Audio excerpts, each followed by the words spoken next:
dead. On demand almost. We'd be like, hey, can you like touch the duck or make it go off? And it would just start lighting up and going crazy.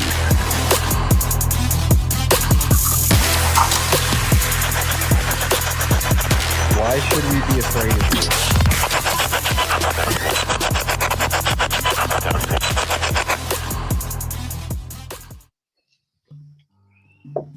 Hello and welcome to What Goes Bump Tonight. I'm your host, Riley Clark, and alongside me as always is Trevor Jensen. And as you can see, What Goes Bump on a boat is happening right now. 100%. We're kind of live. Sorry, our internet sucks. Yeah, we tried to do this River live internet. on YouTube's like actual live didn't work, What so is it's a even pre-recorded playing? episode, just so you know.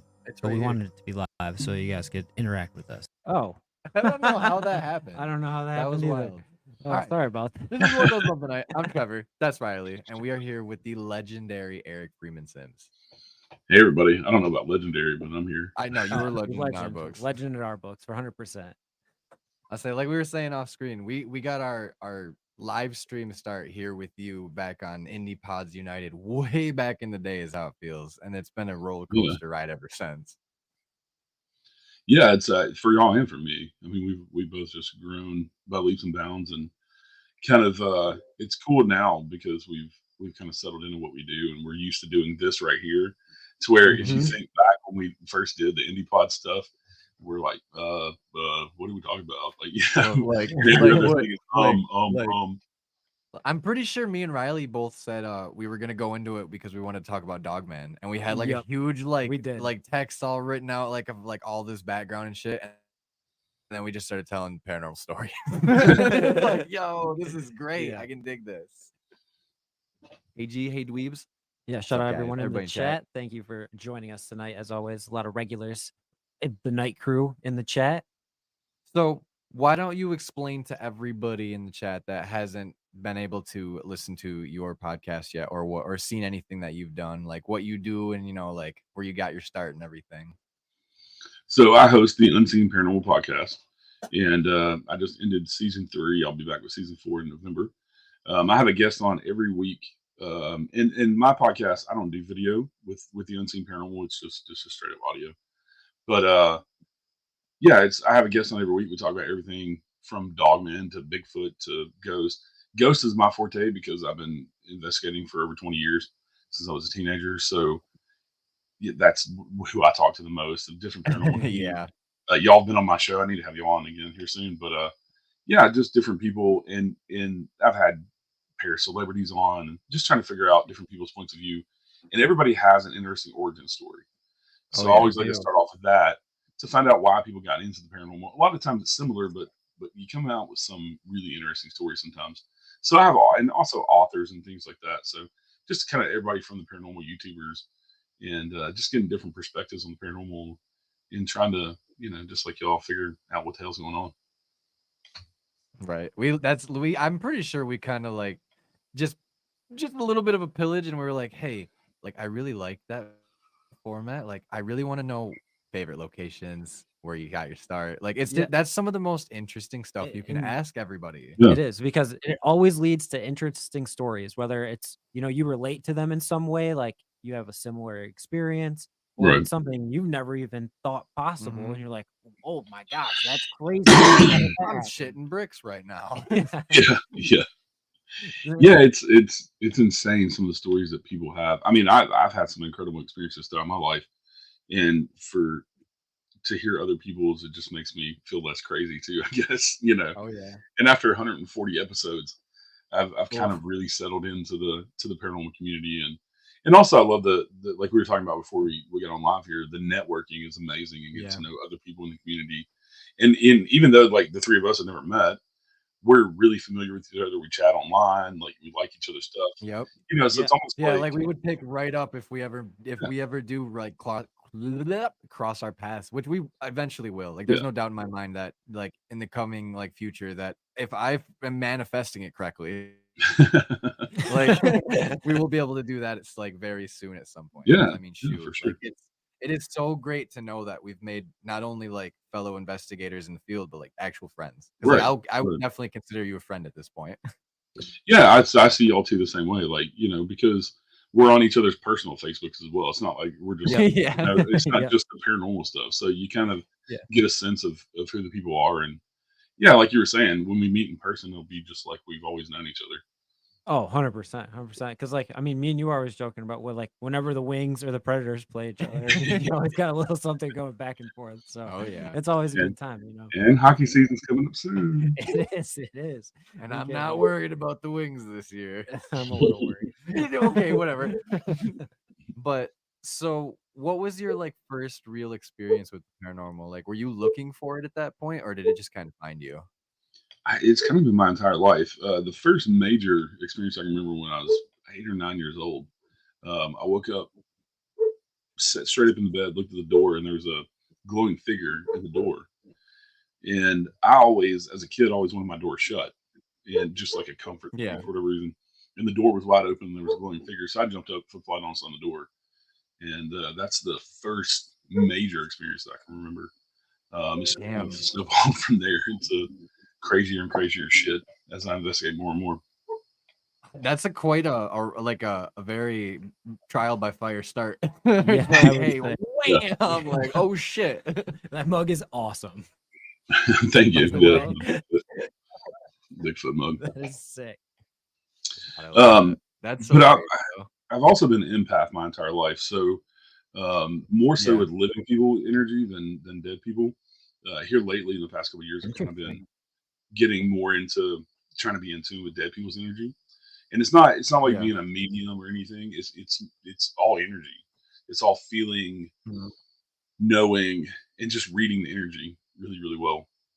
And I've always been really good with that with living people. And it's weird because if I'm around somebody who's not a good person, it's almost like a magnet pushing me away.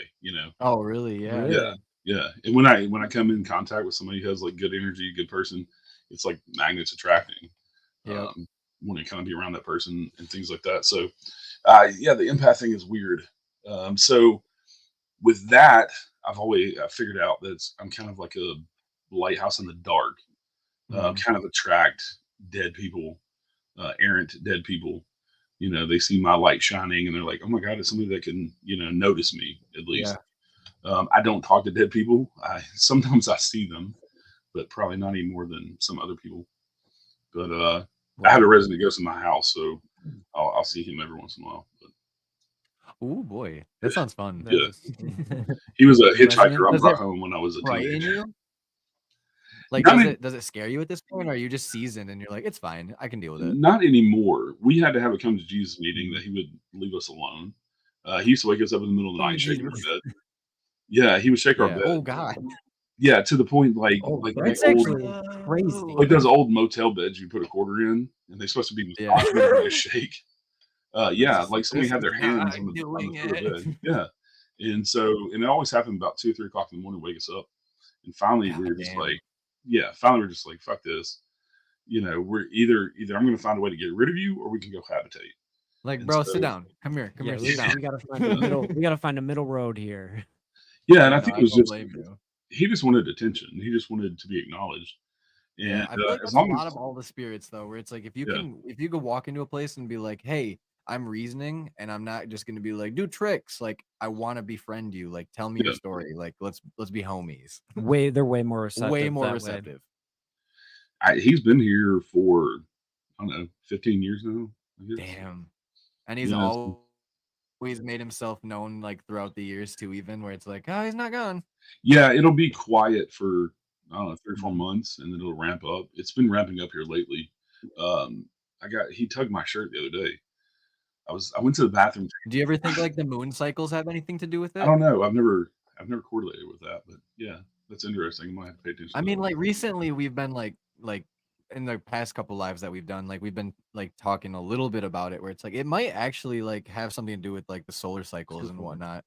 Especially Yeah, like how like the sun is just a giant energy source, and it's like, well, what is space? It's all just matter, and it's like, well, that's probably where a lot of energy is. So it's like I wouldn't even doubt that's like if we're seeing spirits, it's like maybe it's just the energy passing through the earth, and we're just getting the blip right there. Mm-hmm. yeah. He's always around.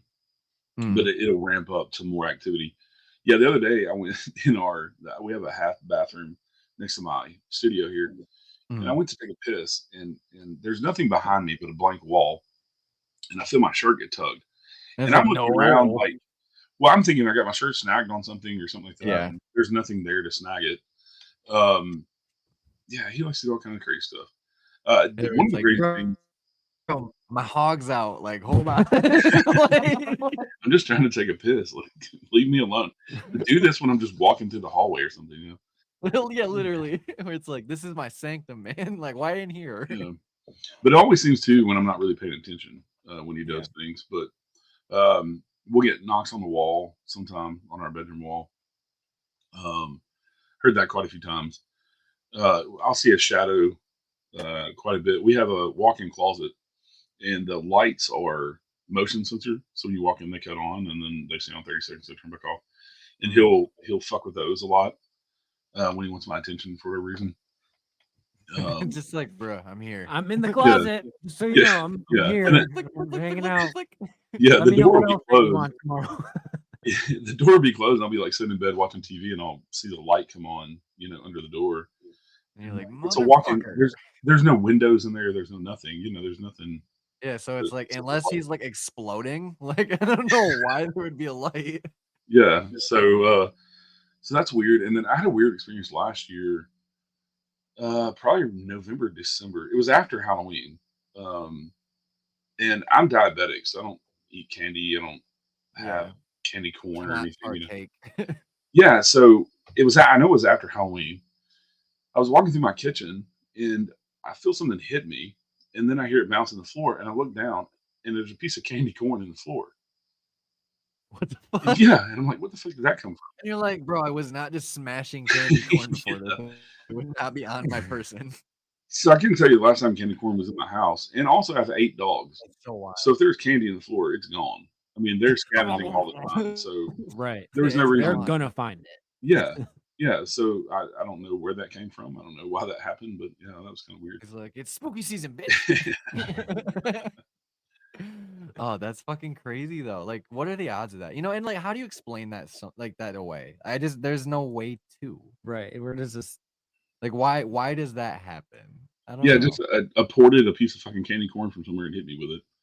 But that makes me wonder, like, how are spirits able to do that? Because I've heard of many stories of spirits creating a physical object and throwing it that shouldn't have been where it was. Yeah, like the fuck. Yeah, and then also I've heard many stories of people's keys going missing. They found them, like, in the freezer and shit when they have, they have a wallet stolen by a wallet ghost. literally pickpocketed me. I'm pretty sure. I'm 99% positive it pickpocketed me, because that whole night I was like, I'm solid, dude. I got everything I need. I'm not losing anything. I'm like, I feel it there. And then we were at the literal last part of the investigation, and I was like, if you make the REM pod go off, I'll leave you something. And then they touched the REM pod, and then I was like, well, that's interesting. It happened right on cue. And then I went to leave, and then we got home, and I went to leave the next day, and I was like, fuck, where's my wallet? Look, I flipped everything over, cars, house, everything, went back to the cemetery. It was gone. And I was like, not saying it's paranormal, but it's weird. Yeah. Strange. It's little stuff like that. And especially when it happens in like ones or twos or threes, like that's what we like to do when we investigate. It's like, if there's like one thing happening, it's cool. Rule of 3. Yeah, if 2 things happening, that's interesting. If 3 things are happening, it's pretty reliable that that's actually happening. Yeah. And there's some things. I mean, there's some things that I've had happen that I can't deny. I tend to be pretty skeptical and try to explain things as much as possible. But we've had a couple of really interesting things happen with the Estes method in the past year. I love the Estes method. We were, and these both happened with public ghost hunts. So the people that were actually had the headphones and the blindfold on were not part of like our investigative group. They were actually people who bought tickets to come investigate. Oh yeah, and it's like you go into a whole nother place when you do that shit, and you deprive yourself of those senses. Mm-hmm. Yeah, it almost trances you a little bit. Mm-hmm. Yeah. After a while, listening to that white noise. We were at Thomas House in Bowling Springs, and that's a bed and breakfast. So when you buy a ticket, it's usually $100 a night, but you get a room for the night. You get fed dinner, you get fed breakfast next morning, and so it's a whole deal. Yeah, and so we usually investigate till 4 or 5 in the morning until the last person is done investigating. Till you drop, bro. Yeah. So, and the cool thing is people can just peel off and go to bed whenever they want. We usually have 30, 40 people there. So one night we were doing the SS method with my group, and the lady that was under the SS method started talking about something with a stone under a tree Oh, with shit. words etched into it. We never heard anything about anything like that at Thomas' house. Right. And it doesn't sound like anything that's going to be at Thomas' house. So we told her, like, we don't know what this is all about.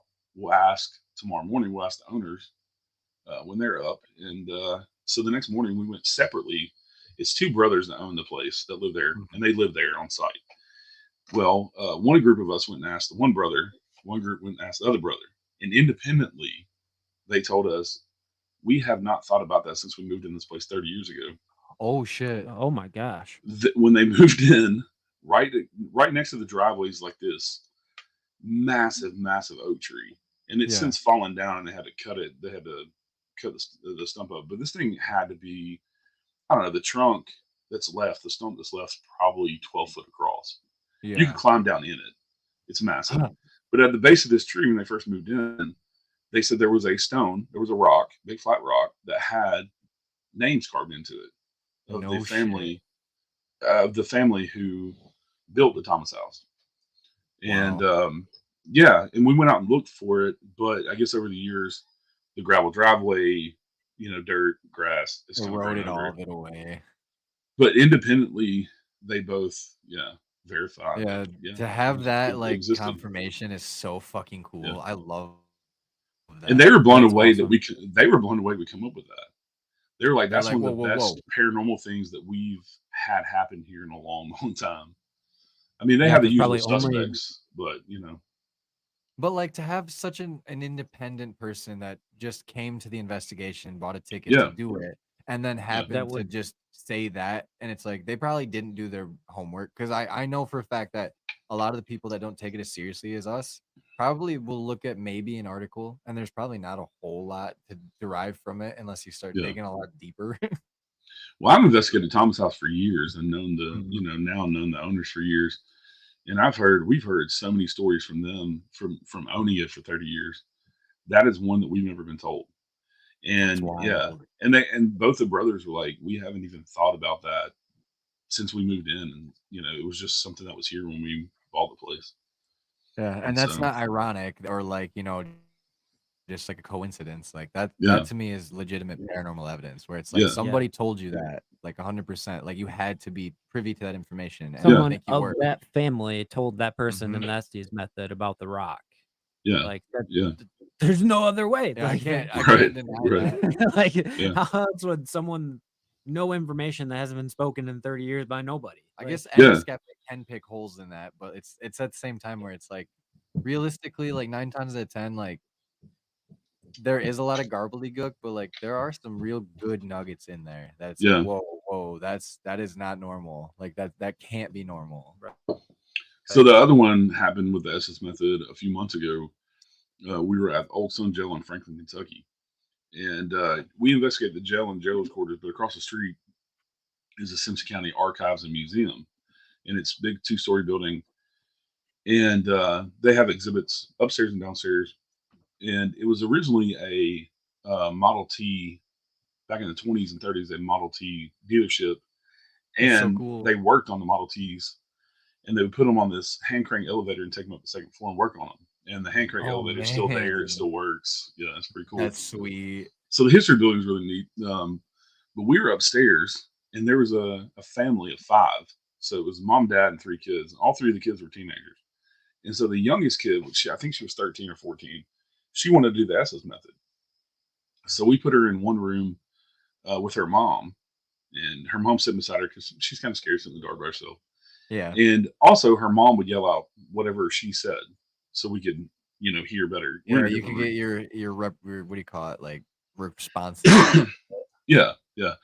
So we're asking questions, did you work here? And the answers were kind of adamantly, no, I did not work here. Basically, I was higher class than that, And and we asked, can you tell us your name? And it took a few times, and she came out, if I remember correctly, the name was Margaret Yeah. that she said. So we're getting direct responses. Margaret, and she's talking something about a mirror and a piece of furniture, dresser or something. None of it makes sense to the location, right? But we're in a museum, so you never know. Right. Yeah. So we were kind of going along the lines of asking, for workers that work there and things like that. So we get done with that Estes method. We're going around to the other side of the museum upstairs, and we just naturally settle down and kind of this. They have a big long church pew there. We all sit on and start looking around, and there's a mirror and a dresser in like this display. Okay. And we were all like, maybe, can't say that that's it, whatever. So we get done, and I get downstairs, and I ask the guy who runs the place, Billy, and he has his own investigative team, and they hang out while you investigate. But he actually runs the museum and the archives in the jail. So I got down and asked him, I said, does this name mean anything to you, especially in relation to furniture, like a mirror? And Elizabeth, another investigator I know who's part of Billy's crew, she chimed up and said, I think that was the ex-wife or the second wife of the guy who owned Octagon Hall. And Octagon Hall is only like 5 miles down the road from the jail. Yeah. Okay, yeah. You've heard of Octagon Hall? Yeah. Oh, yeah. So then Billy, so she looks it up and said, yeah, that was her name. And then Billy chimes in and says, really? oh, yeah, that dresser and mirror upstairs belonged to her. It's from the Octagon Hall. Yeah. And he had just put that exhibit in like the week before. Yeah. Wow. See, that's where it's like, I love drawing the strings, because it's like, that's the type of shit where it's like, you might just pass that off, like, because like a lot of the times when you're editing it, it's like, oh, I don't know if that really means anything, whatever. But it's like, if you take that extra 10 minutes, just like, I'm gonna Google it. Like, let's see. Yeah. Like, maybe. And it's like, oh, fuck, dude. Like, that is 100% legitimate, credible shit right there.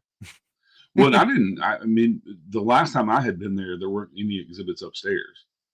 It was all storage, and we hadn't been there in a couple of months. And so, when we come back, they have all the exhibits upstairs. Well, he doesn't give us any history on the exhibits. He tells everybody the history of the building. He gives the history of the building when he gets up in front of the crowd, and we tell the history of the building and the history of the jail. So, yeah, we didn't know anything about that coming from Octagon Hall, or they even had any exhibits from Octagon Hall. So, yeah, would you prefer that though? Like going in, not having all of the information and then finding it out, or would you rather know it? Yeah, I would rather go in a little bit blind, like know where I'm going, but not know like all the like super minute details. Yeah, we have a video coming up in a couple weeks where we did that as an experiment. Where Riley had the information, I was blind. He went in blind, and it worked so good. Worked so well for us, actually. Because like as the investigation goes, like the history gets filled in by the evidence that we're capturing. That's the best part about it too. Is like those type of investigations for me are like what really like it's like it pulls me right back into like where I started. And honestly, made the night scarier because I was the only one that knew anything. So I was just like, oh god, accurate. We're over here having a fucking ball. Like owls. That's awesome. Riley's like shitting his pants. Riley's like shitting his pants like, oh, fuck, it is real. We even had a bigger shit our pants moment while we were in the middle of the fucking woods out there too, because it literally is a forest. Like it was a farm, but it's not a farm anymore. It's a full-fledged forest. And there was some creepy shit happening that we did not know was happening. Yeah, being out in the woods in the middle of the night, I think to me that's easier to creep yourself out because there are things out there walking around making noise that you don't know. Yeah, and I'm pretty sure we heard what was an animal. Like I don't think it was paranormal. It might be, but like at the same time, it's like there's shit out there that can kill me. Like, fuck. Yeah, and you have nowhere to go. I mean, no, not at all. We're gonna climb a tree, a dirt trail. Like that's such good cover. I dropped my phone. I'm blind. Like, I don't know. Oh yeah, and it was dark as dick. Like you couldn't see it anywhere. Yeah, I was out in the woods one time playing paintball, and we started hearing what sounded like a woman screaming for help, like somebody was killing her. That's what it sounded like. And we were kind of down in this hollow. Shoved in their mouth. We're down in this hollow where this creek ran. This is the middle of the night. We like to play paintball at night because it was more fun. But it's more fun that way. 100%. Yeah. So it's echoing down this hollow, down this creek bed, And seriously, we thought somebody's getting murdered. And Oh everybody shit. comes running out of the woods at once, back up to my friend's house. And come to find out it was a bobcat and heat. And they sound like a woman screaming. Dude, yeah, no, Riley was showing me like sounds of like what cats make around here, and I was like, that's scary. That's demonic. Yeah. Or even Yeah. foxes like make a Yeah, really foxes. high-pitched Foxes, yelling. the weird yowl sounds Yeah. they make. It's like, what the fuck is that? Possums so- too. Possums make some weird freaking Yeah. noises. Yeah, I ain't gonna lie, dude. Animals in the woods really creep me out, only because they can sound completely different from what you know them to sound. Yeah. Yeah. And then you Especially have if they're doing you have something- bobcats and mountain lions and shit too that can, they could come Yeah. within 2 feet of you. You never know. They're so quiet. Yep, I'm not stealthy. I'll tell you that. Like this, I got a big frame and I don't handle it well. I can tell you this: I ain't outrunning a mountain lion. Fuck That no. ain't- Yeah. So what's we were talking about the Estes method. What's your favorite tool to use when doing an investigation, whether it be a public investigation or just a private one? My favorite, I don't use a whole lot of tools. Probably listen to my own senses. Yeah, I tell a lot I of like that people, answer I a like lot. that answer too. I my always biggest like thing to is, go in and just like feel it. yeah. Like let me get the read of the room first. When also doing that, whenever the energy goes flat and you feel it, that's usually when you stop getting responses to anything, Yep. EVPs, anything. true. And you can just It's feel true. the room go completely flat. But the biggest thing I use is my cell phone, just because of Yeah. video, audio, pictures, especially audio. I like to do a lot of EVP stuff. Your It cell does phone, a really good job of Yeah. capturing audio. Like I'm not gonna lie. Like my phone actually does a very nice job of doing We've it. actually been capturing EVPs on. We have a Rode mic that we We hook up plug to into his it, phone, yeah, and Yeah. it's nice. and it's actually been capturing EVPs for us. It's crazy. yeah, it's also amazing how sensitive your microphone on your cell phone is. Mhm, Yeah, To it hear really it. is It's wild. crazy sensitive. And also, I've got a program that I can go right back on my cell phone. It's a hell of a lot easier using a damn voice recorder. Because Yeah. voice recorder's got to hit 18 buttons. You don't know if you've gone too far. At least on my cell phone, I can use my finger, and I've got it where it shows the waveform. Yeah. So, I was gonna say yeah, the it shows, waveforms are huge. That's why I like it too. yeah. And so, if you get an EVP in there, you might see a little bump in that waveform. And also, the program I use, I can bookmark that, and I can name that, Yeah. whatever, Yeah, possible like EVP. question mark. Yeah. And so it just works really well. Especially we do something called a roundtable EVP, and we Mhm. found that sometimes spirits like to talk to certain people. 100%. Yeah, and so if everybody goes around and asks the same question, a lot of times you'll get a response to one of those people, and Yeah. they'll respond to just that person. And so doing it with a cell phone makes it really easy. Like I said, I see the waveform and I can see the bump in it when we're listening back to it, and also it's loud enough. I Yeah. can play it through a Isolate Bluetooth that speaker. bitch. Play it Yep, through a yep. Bluetooth speaker, and we can listen back to it live.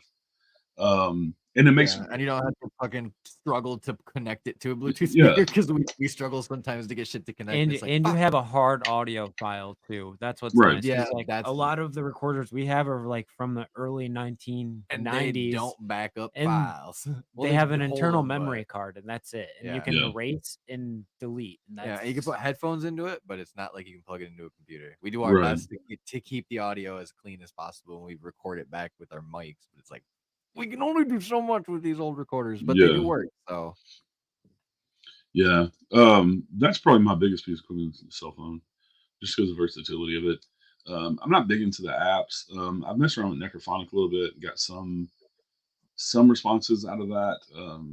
I don't know if it's pre-programmed to listen to names and spit them back out or what. I don't put stock in a lot of the equipment just because we were talking about before we went live here. A lot of it's just really fallible. Like with the REM pod, all it takes is a walkie-talkie, and all you got to do is push the Yeah. key the walkie-talkie up, and it'll go off. And things like EMF detectors, they were never brought into the field into investigating to detect ghosts. They were brought in to rule out high EMF fields, because high EMF fields can make people hallucinate. and that's true. make you feel like you're being watched and things like that. And I even saw this case in point. We did a private investigation a few years back, and the people, their little 2-year-old was seeing things at night, and like on the baby monitor they were watching her, and the parents said they felt like they're being watched sometimes when they're home alone and stuff. Well, the husband was a gamer, and so they had the Oh. fastest internet that you could have, Yeah. and they had the biggest fucking Wi-Fi router I've ever seen in my life, and it was giving off 15,000 milligauss. Oh my Jesus god! Christ. So It's like an atomic bomb. yeah, so for people, it should just be, for people who don't know, it should just be 0.0, 0.1, Yeah, under the 10, baseline is 0.2 under at 1.0. Yeah. So to be giving off that much juice is insane, just crazy. And yeah, it causes auditory hallucinations, visual hallucinations, all kind of crazy stuff if you're Well, sensitive think to about EMF. it like this too. Like your brain fires off electrical Yeah. signals. Like if you're putting that much juice into the air, it's got to be leaking into you. I can Yeah. only Yeah. imagine, because if that's what like energy is, and like if spirits are energy and that's what we're seeing, it's like I would make 100% a case to where it's all translating back into like literally just like electromagnetic energy, just like Yeah. releasing into the air. Yeah. Well, I mean, just think like the people have made the correlation of like cancer and things with the big, living under the big power lines. Yep. Those things, you get close to those, you can hear them hum because of how much Yeah, EMF. you Oh can yeah, it's literally actually hear it kind of go it's kind of boom. terrifying. Yeah. Actually. Transformers, if they're Yeah. pushing high voltage, it's like, whoa, that's sketchy. Yeah. If that thing blows up, it's gonna be like epic. Yeah. I'm sensitive to EMF, and the only reason I know this is because my investigative partner Lee, he likes to put out EMF pumps Oh yeah. Oh yeah. before we investigate. And if I go into the room and it's on, the top of my head tingles. Like it's serious, like it's going to sleep. Like my scalp is going to Yeah, where sleep. it's like, what the fuck? Yeah. And I don't even have to. He's gonna have to tell me where he puts them, because as soon as I get just know within it's 10 feet on. of the fucking thing, I can feel my head tingling. And so yeah, I hate those things. Yeah, that just it goes to show that everybody's hardwired a little bit differently too. Yep. And Yeah. everybody can be sensitive to different things. Like it's not that out of the norm or out of the question, Right. So, Bigfoot. Yeah. I like this. Have you ever gone and looked for him down there Did you in find him? Tennessee? I have not. I've talked to a lot of people about Bigfoot, and I know some local Bigfoot researchers. Our expo coming up, we're going to have a Middle Tennessee Bigfoot researcher.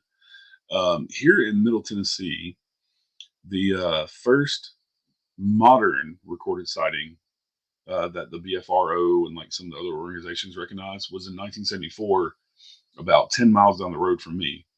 Oh shit, yeah. Yeah, in the same county I live in, and we live in the foothills of Appalachia. Oh yeah, I was gonna say right in the fucking thicket of all of it. Yeah, so it's really hilly around here. It's not really, we're not in the mountains per se, but I mean it's hills and valleys and It's the things like that. foothills to the valleys. Yeah. And to the fucking mountains. Yeah, and Nashville is in a big bowl. So Nashville's kind of flat when you get into Nashville, but anywhere you go out of Nashville, you're going uphill. Yeah. Because Nashville's in a big bowl, especially you get out going towards the East Tennessee where the Appalachian Mountains are. But yeah, there's been a lot of sightings. Dogmen too. You mentioned dogmen earlier, that y'all got into this dogmen. Yeah. We've had a lot of dogmen stuff in Middle Tennessee, in Tennessee in general, to the point that you ever heard of Paranormal Roundtable podcast? I've heard of it. Josh Yeah. Turner. Yeah. They actually did their very first Dogman Cryptid Conference in Paris, Tennessee last year. And I went That's to so it. fucking cool. Yeah, because on the edge of Land Between the Lakes, and there's like so many dogman sightings, Land Between the Lakes, and Bigfoot sightings. Yeah. And so, but yeah, lots of Bigfoot stuff around here. Bigfoot started out as the Tennessee Wildman in Tennessee, is what they called him back in the day. Mhm. And I've even found newspaper articles from the 1800s that are talking about, I forget what city it was, some little city out towards, out in the Appalachian Mountains. But the article basically says, after dark, keep your kids and your wives, in the house. Don't let them walk out in the street alone, because Tennessee Wildmen come snatch them up. Jesus And this was like Christ. this was a serious newspaper article. Yeah, they were like, Yeah. "I'm not That's playing. Like, wild. this is a Yeah. fucking call to save your child and wife." So I have to check Yeah. to see if your Dogman story is similar to the Michigan Dogman story because the card, he's like a cryptic that only appears, what is it, every 7th year on the 7th day of the 7th month of the 7th hour, right? It's something wild like that. Is when he shows up. Hmm. I forget that. Oh gosh, I haven't like read into the legend in so long, but apparently that's when he shows up. So like his next appearance would be 2027. But I don't fucking know if I believe that. It would be July 7th of 2027 would be his next appearance, according to the Michigan Dogman legend. I've never heard that around here. All the dogman sightings I know of around here have just sporadically happened. We actually have a Dogman.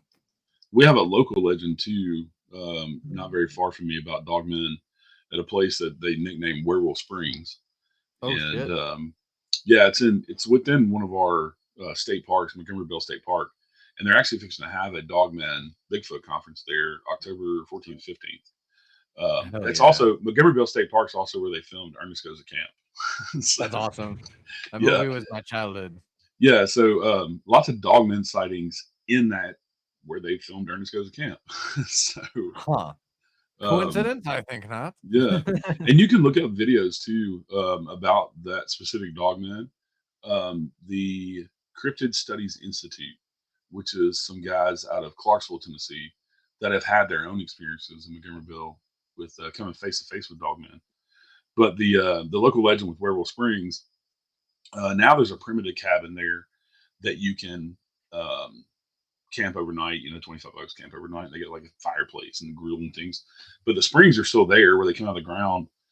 And the family was the Hall family that built they originally settled that area, and then on the edge of the park they still have Hall Cemetery where they're all buried, and they're all born like late 1700s, and so a lot of history with that family. But yeah, it's nicknamed Werewolf Springs because supposedly when the family settled there, they kept hearing this weird noise and getting bangs on the cabin, and it was keeping them up at night, the kids and the mom and the dad. And the dad finally got tired of it, so he went out looking for it one night with his hunting dog. It basically took him around in one big circle. And when the sun was coming up, he made it back to the cabin. When he got back to the cabin, the door was ripped down, and his family was ripped to shreds by an animal. Oh fuck! So that's the legend of Werewolf Springs. There's a couple other stories that go along with it too that's supposed to lend it credibility. There's something about a circus train that crashed. That two of the werewolf men, they're part of the circus, escaped, and they never found them. It's a lot of crazy things with that local legend, but it's a What's really your neat personal opinion? Like, do you think it's all real, or do you think it's all hoopla? I think there's some truth to it because there are modern day people who have seen it when they've gone out, investigating. Yeah, I don't. It's weird with the dogman stuff because until what was her name? Was it Linda Godfrey? maybe. Linda, I always get them mixed up. Linda Moulton It Howe. sounds. Whoever did right. the Beast of Bray Road, the reporter Yeah. that did the Beast of Bray Road. Whenever that newspaper article came out and that became big in the paranormal, that's kind of when dogmen took off. But you also have so many people that have dogman stories that they all can't be. It's just like Bigfoot. All those stories can't Yeah, be it can't be- misidentification.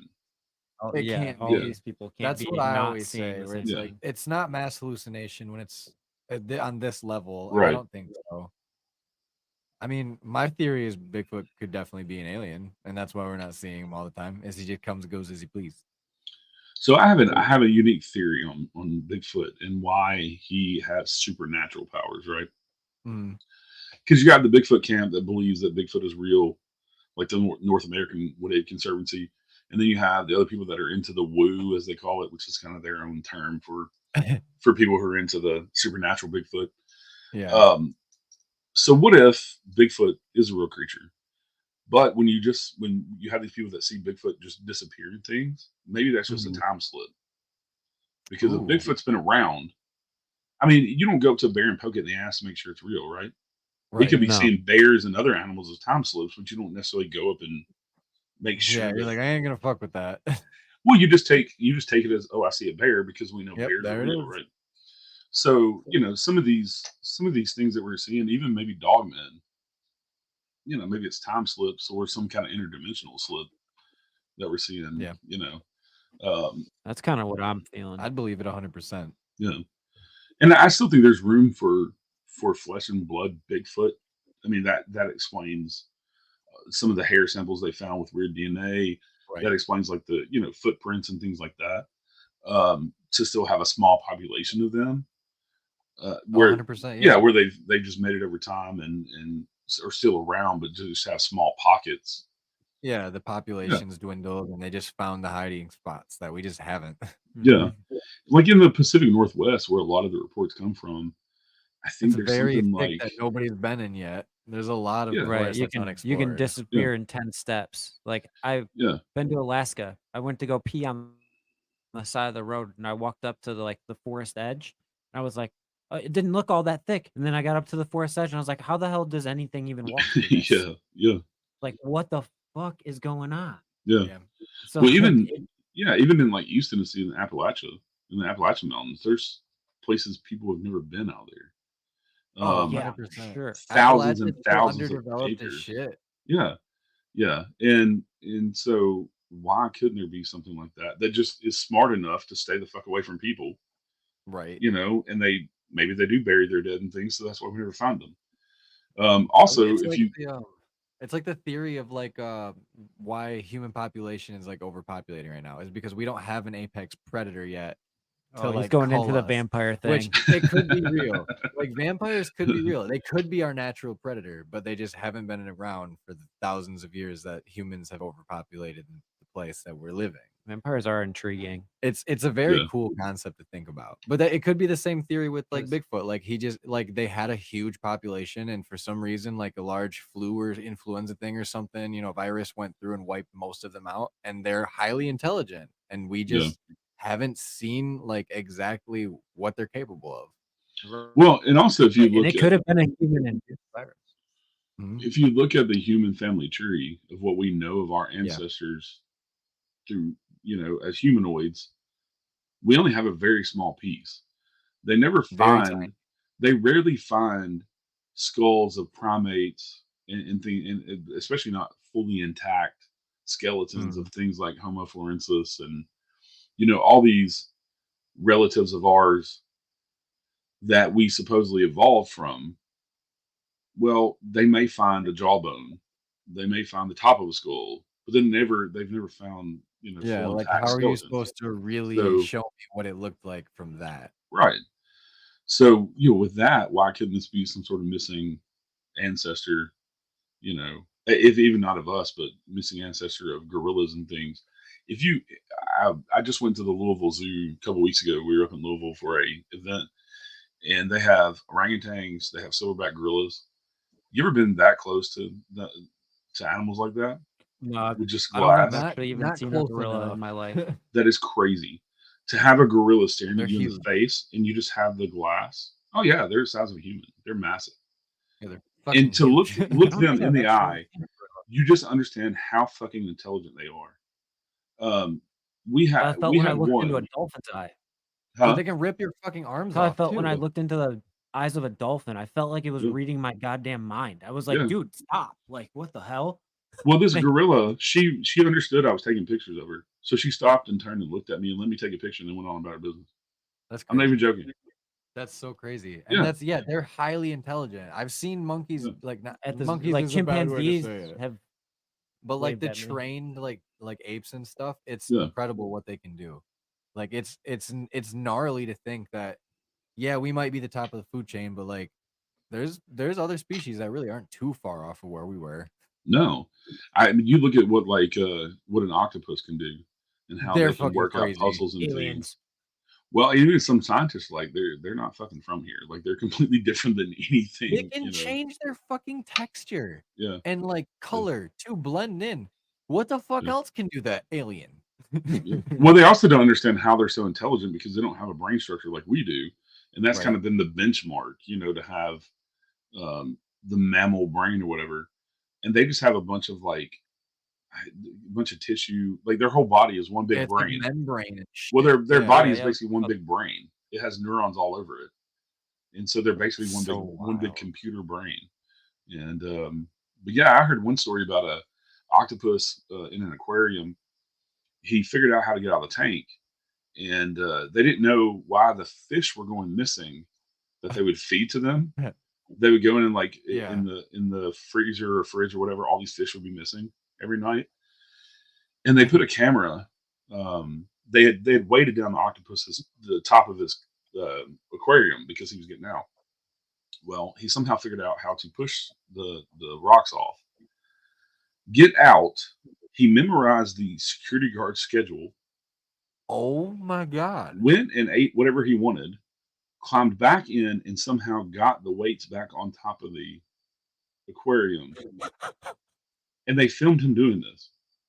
That's But insane. but they said that he waited until the security guard did his round, and he timed it perfectly to where he didn't get caught. And this That's fucking octopus. incredible. Yeah, so yeah, there's so many things we don't understand about our world, let alone that's why I get pissed off when We people can't tell even me go that, deep enough into the ocean to really like answer the question if that's where the aliens are, Right, or if right. they've been here this whole time. Yeah. But that's what pisses me off when people tell me the paranormal is not real. I live in the Bible Belt, so hear a lot of time from these religious fuck jobs of, if you're religious, no offense, but I live in a place Nobody's where people yucking are yums. uber religious, and if you're into the paranormal, everything's fucking demonic. It's Yeah. all demons, and you're going to hell Demon for shit and damning this. fucking with it, and so it's ridiculous.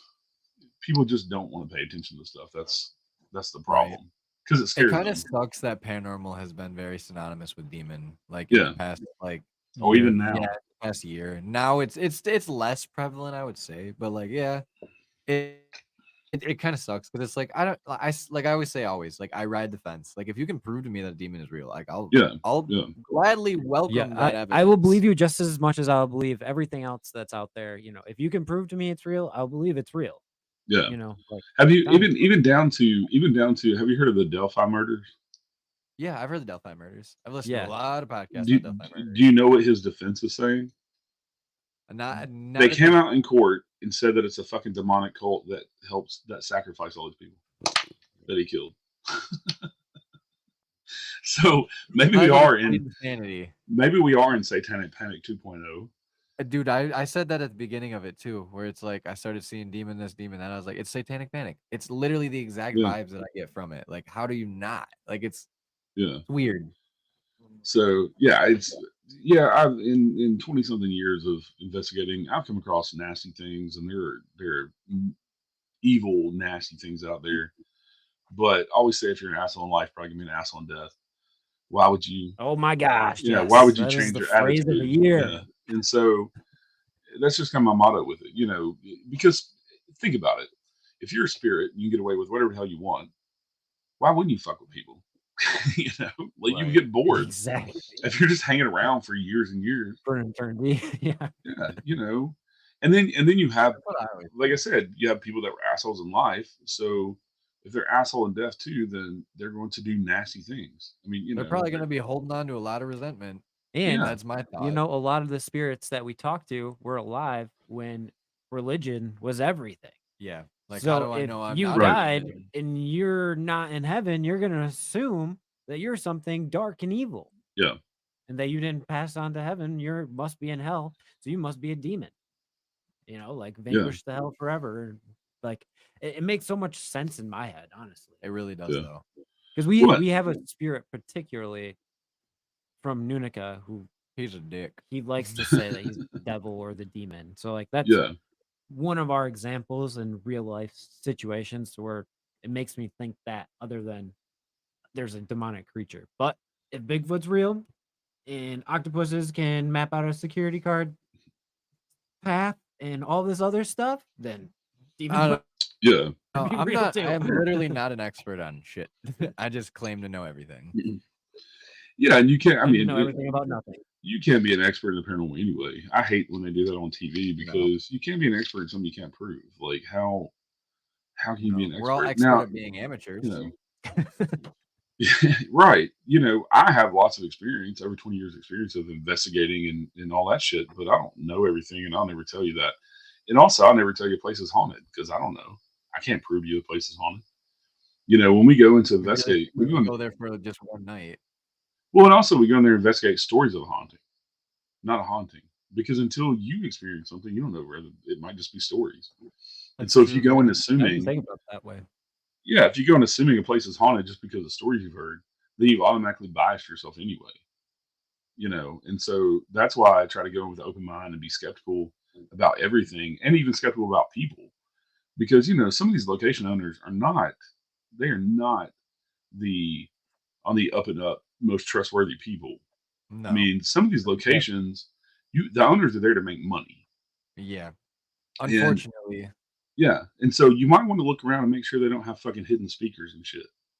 You know, I have heard if of you're getting places doing crazy that. Yeah, I evidence, was Fuck gonna that. say there's been a few yeah, places I heard that like they shut down for a while because there was evidence of that happening. It's yeah, like, dude, really? I paid for an experience, not a fucking made up experience. right. I Yeah. don't care if I nothing came happens. to stay in a legit haunted house, not a haunted attraction. Yep. Right, but you got to think you got all people in the paranormal the same as you do in general society. So you're going to have people who don't have good intentions. They just want to make money and they don't give a shit at whose expense it is, and they don't care if you go and take that supposed evidence and put it out there and you look like a fucking fool, you know, because of them, and they're just laughing all the way I to the think bank. You know? it can be pretty easy to figure out what owners are like that. The people that aren't Yeah, The genuine ones that you can tell pushing the actually history. care. Yeah, like pushing the history and making sure right. that the building is you know tip top and like all that stuff. Like you can tell when Their it's just a hands money are ploy. in the fucking work that's being done to it too. It's like that's when I'm like, yeah, I Yeah, feel good. yeah. Like I feel good about what you're feeding me right now. Well, and also, you know, I have to question the motives a little bit of some of these locations that are charging $1,000, and it's like a one-story house that takes you 2 minutes to walk through. Yeah, No, about who's that. going to pay that? You know, okay, Is I that can see somewhere like a negotiable? yeah, like I can see somewhere like a big prison or something charging that because it's a massive location, costs a lot of money to upkeep. You Yep. know, Yeah, eh, overhead is a real thing. yeah. Yeah, So like here in Tennessee, we have they're Brushy probably still Mountain. losing their ass on it. Yeah, we have Brushy Mountain, which is used to be a huge Tennessee state Oh, prison. I want to Yeah, go there so Brush bad. Mountain is very synonymous with Yeah, crazy. and it's like $1,500 a night, but you can have 10 people. So if you can have 10 people, Yeah, that which makes it if you split affordable. that up, it's not terrible. Yeah. Yeah, but they Yeah, that's like also, $110. but it costs a lot of money to run that place and employees and like the Yeah. upkeep and you know, and they have a concert venue there and they have like a brewery and shit, you know, that helps with all that. But I understand why it costs $1,500 a night. It's expensive. Waverly Hills, if you want to go there, it's $1,000. Yeah. But the place is fucking massive, And it's and fucking they've haunted. done right. But they've also done amazing things to the Mattingleys, who I've met many times. They've done amazing things to keep the history, to figure out the history, keep a lot of the names of the people that died there going, their memory going and things, and not just about the hauntings. That's just how they figured out they can make money, you know, to rehab the building and keep it open and keep it from being torn Yep. down and building That's fucking houses or apartment buildings or something, you know, and losing all of Yeah, that and just history. completely ruining like the Yeah, vibes. yeah, that's like one of my life goals. Like Yeah. as like I've for people who don't know, like I was a business major and like Woo-woo. so running a podcast is like running a business to me, and yeah, that's yeah, what I've loved. But like one thing I also want to do in life is I want to buy a haunted building and like do exactly that, upkeep the history and Yep. like I Let other hope people one see day it. that that's something that I get to do. Yeah. So To be able to own a location that we could pimp out. yeah, Sounds pretty dope. yeah. Well, and also, you know, this sounds like gatekeeping, but if I ever owned a location, which would be cool to own, but I would vet the groups I let in there. I would be very strict about who could come in and all that stuff because Right. I don't give a fuck about Sam and Colby and people like that on YouTube. I don't give a shit if you're going to make my place popular or not. If you're going to come in and bullshit, you're not coming in. Right. You know, and I wish more places like that. I think there's a lot more places that are getting like that. I know, like Yeah, y'all like familiar don't with give me a bad rap. you familiar with Old South Pittsburgh Hospital? You ever heard of I've it? heard of it. I've I heard just of it, haven't but I'm heard of not the familiar drama. with it. Yeah. It's an amazing location, amazingly haunted. Ronnie D, the guy who owns the place, has built it up to be a great location, and they're all about the history. And there are still people in that small town where that hospital is who were born there. They had people die there, their family members die there. So to go in there and be disrespectful, there were still people around there. It's not like this building is 100 years old, 200 years old. And so he had to implement a video policy that if you're if you're a YouTuber or you're going to do a video there, before you put your video out on YouTube or on the internet, you have to send it to them to sign off on Watch it. it. Because they had some famous YouTubers come in there who put a bunch of bullshit history out and said there's a demon in there and all this other shit, and they had to threaten to sue these people to get them taken down because That's it was crazy. a crock of shit. Yeah, and they were just doing it for clicks. They was doing it to Right. get views. See, same thing happened at Joliet prison. Like people were saying demons and demon that and demon this, and then Yeah, it's Yeah, that's one thing we've been pushing a lot lately is like before you title your videos, make sure that you're it taking into account pertains. the people who own the video's reputation, yeah, because people from that town might see it. right, There might be a big religious thing in that town. Everyone goes to the same church, and then there's a demon thing in the middle of their town. They're They're gonna probably shut not that going to place like that. down. right, right. And you know what? A lot of these people, they're probably on, the township board and probably voting, town citizens, and shit can get moving really fast. I've gone up against the city before, and It's not fun. they move fast. They really do. Yeah. When they want Well, something done, they move fast. when I've even seen some locations who have stopped letting paranormal investigations happen because of people being disrespectful, and they're just like, "Fuck it, we'll just do the history, and we want to do the paranormal." Yeah, we'll just shut that avenue down. yeah, Like, why do we gotta Yeah. ruin it for everybody? and I've even heard of a couple TV shows doing that to some places. That I've been told firsthand from the people that run the places, that the TV shows, they came in, they were told not to do certain things, and they did anyway, and so they stopped doing paranormal stuff because of those TV shows, because they're out there Have putting you out heard false the information and all that. yeah? Have you heard the theory though that say I'll just use Ghost Adventures as an example, that some of those bigger TV shows will only go to these locations for like 2 hours at most, and then Yeah, they'll yeah. just shoot that and then just leave. Like Well, there's I can been a tell lot of you. rumblings. Well, I can tell you from firsthand, not from firsthand, but from somebody who has firsthand knowledge, that Ghost Adventures comes with a script. It's Oh completely yeah, scripted. 100%. It's completely scripted. The location that I know of here in Tennessee, they came in and they had a script, and they were told that a couple of the stories were wrong. They didn't listen.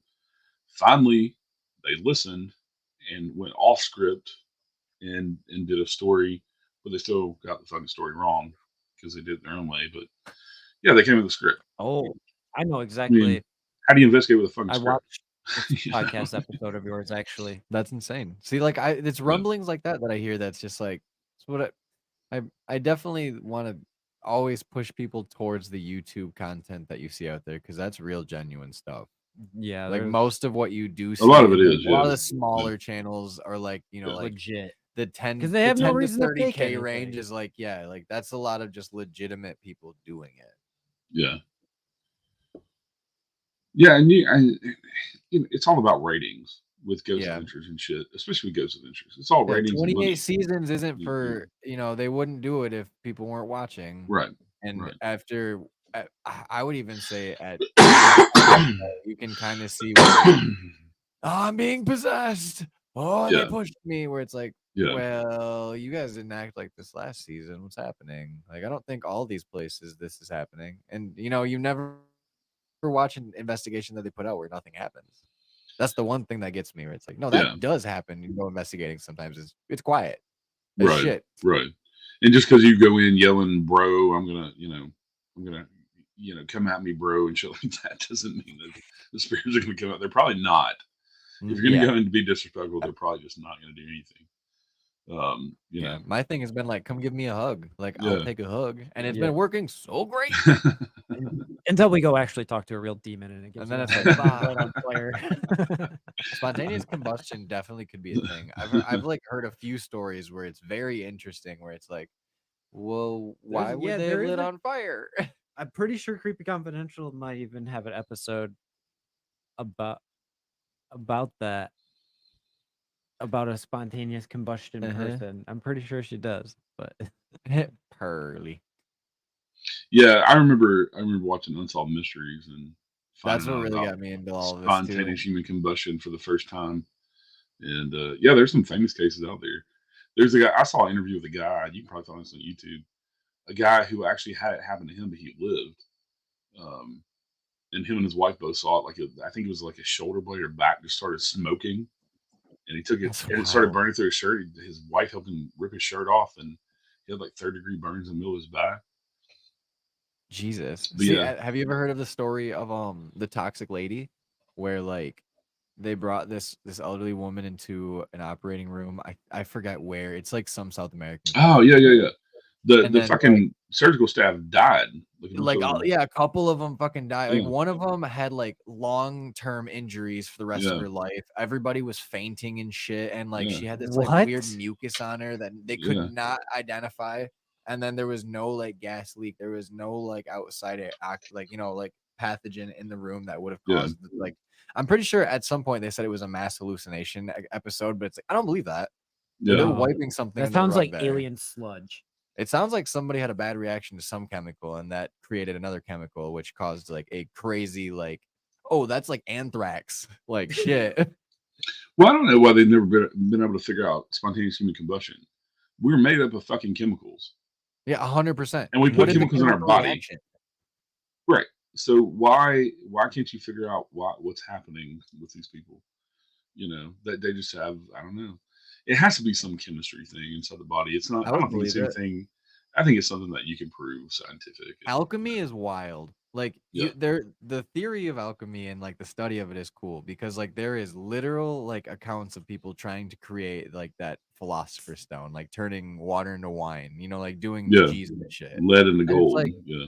I wonder if they got close. And like that's what we're seeing is like the reactions in our body of these like just random like chemicals or like minerals that like are in our blood just like I oh don't poof. doubt that there's master alchemists out there and They did figure masters it of out. the black arts and all that stuff that can literally do all the things that we think just happen in movies. Like I Yeah. think there's Yeah. people that There can has to be a actually do that basis. shit. Like how we're saying, there has to be somewhat of a standing basis that this stuff may actually have factual evidence that there was like this happening and occurring in places or events of this happening. Because why else would somebody just make it up and then all of a sudden it's been, story told. Like it is a cool story. I'm not gonna downplay that, but there's literal accounts of people burning up, and then Yeah. you can't find any reason for the start of it. Yeah. Huh. The shoe's fitting pretty nice. Yeah. Yeah. It's one of those weird human things that just happens. Like maybe it happens to animals too. I've never thought about looking up animals. Spontaneous combustion in animals. I wouldn't even doubt that it happens more frequently than we know. Yeah. Birds. I bet you they blow up all Birds the just time. explode. They just seem like an animal that would just combust Just randomly. flying Poof in by. midair. Just fucking feathers flying everywhere. Especially seagulls. Like, Oh god, yes. Those flying rats just exploding on impact. It's like, whoa. like if you give them what is it? Oh, Alka-Seltzer tablets. you Yeah, can- you'll blow them up because they can't breathe. Yeah. Yeah, I've heard that one. Don't do that. Yeah, no, I disagree with that. You even have plants in nature ones. that will just Oh, yeah. there's a certain plant that will just spontaneously catch on fire. It gives off like some sort of fumes in the desert, and it'll just if it gets hot enough, it'll just spontaneously combust They'll just woof, done. because of the fumes it gives off. But that's the only way that it reseeds itself. So Yeah. that's like Mother Nature's way. Yeah, it's like It's like a phoenix bush is how it sounds almost. well, it's like your forest fires are terrible, but they're so good at the same time. right. Well, there's some pine trees and coniferous trees that their seed pods won't need the open fire. without fire. Yeah. Yeah. And so that's why, especially like up in Canada and stuff, you have the wildfires. And I think the redwood, like out in California, I think is one of the trees that has to have fire for its seed pods to open to grow a new fucking tree. So people have just encroached on those areas. You know what I'm saying? Yeah, that's true. Yeah. Yeah, I didn't even think about that. I don't even know chemistry for real, but like hell yeah. But people's houses get burned down. That's horrible. But guess what? You moved exactly where the fuck this is happening. You know it's going to happen. Yeah, That's you like the explained- mudslides in California. Yeah, Like, explain to me how you thought that was a smart process of like, you knew the risks, you know. Yeah. leading yeah, into you it. you can't go back on that after you're like, oh, well, I did know that this is slide season. Yeah, Like, yeah. shit, okay. Well, and It's also, like- I mean, you can't have your cake and eat it too. You motherfuckers in California, you like, you bitch because you have a drought for 2 years, and then when it does fucking rain, your fucking houses are sliding off hills and shit.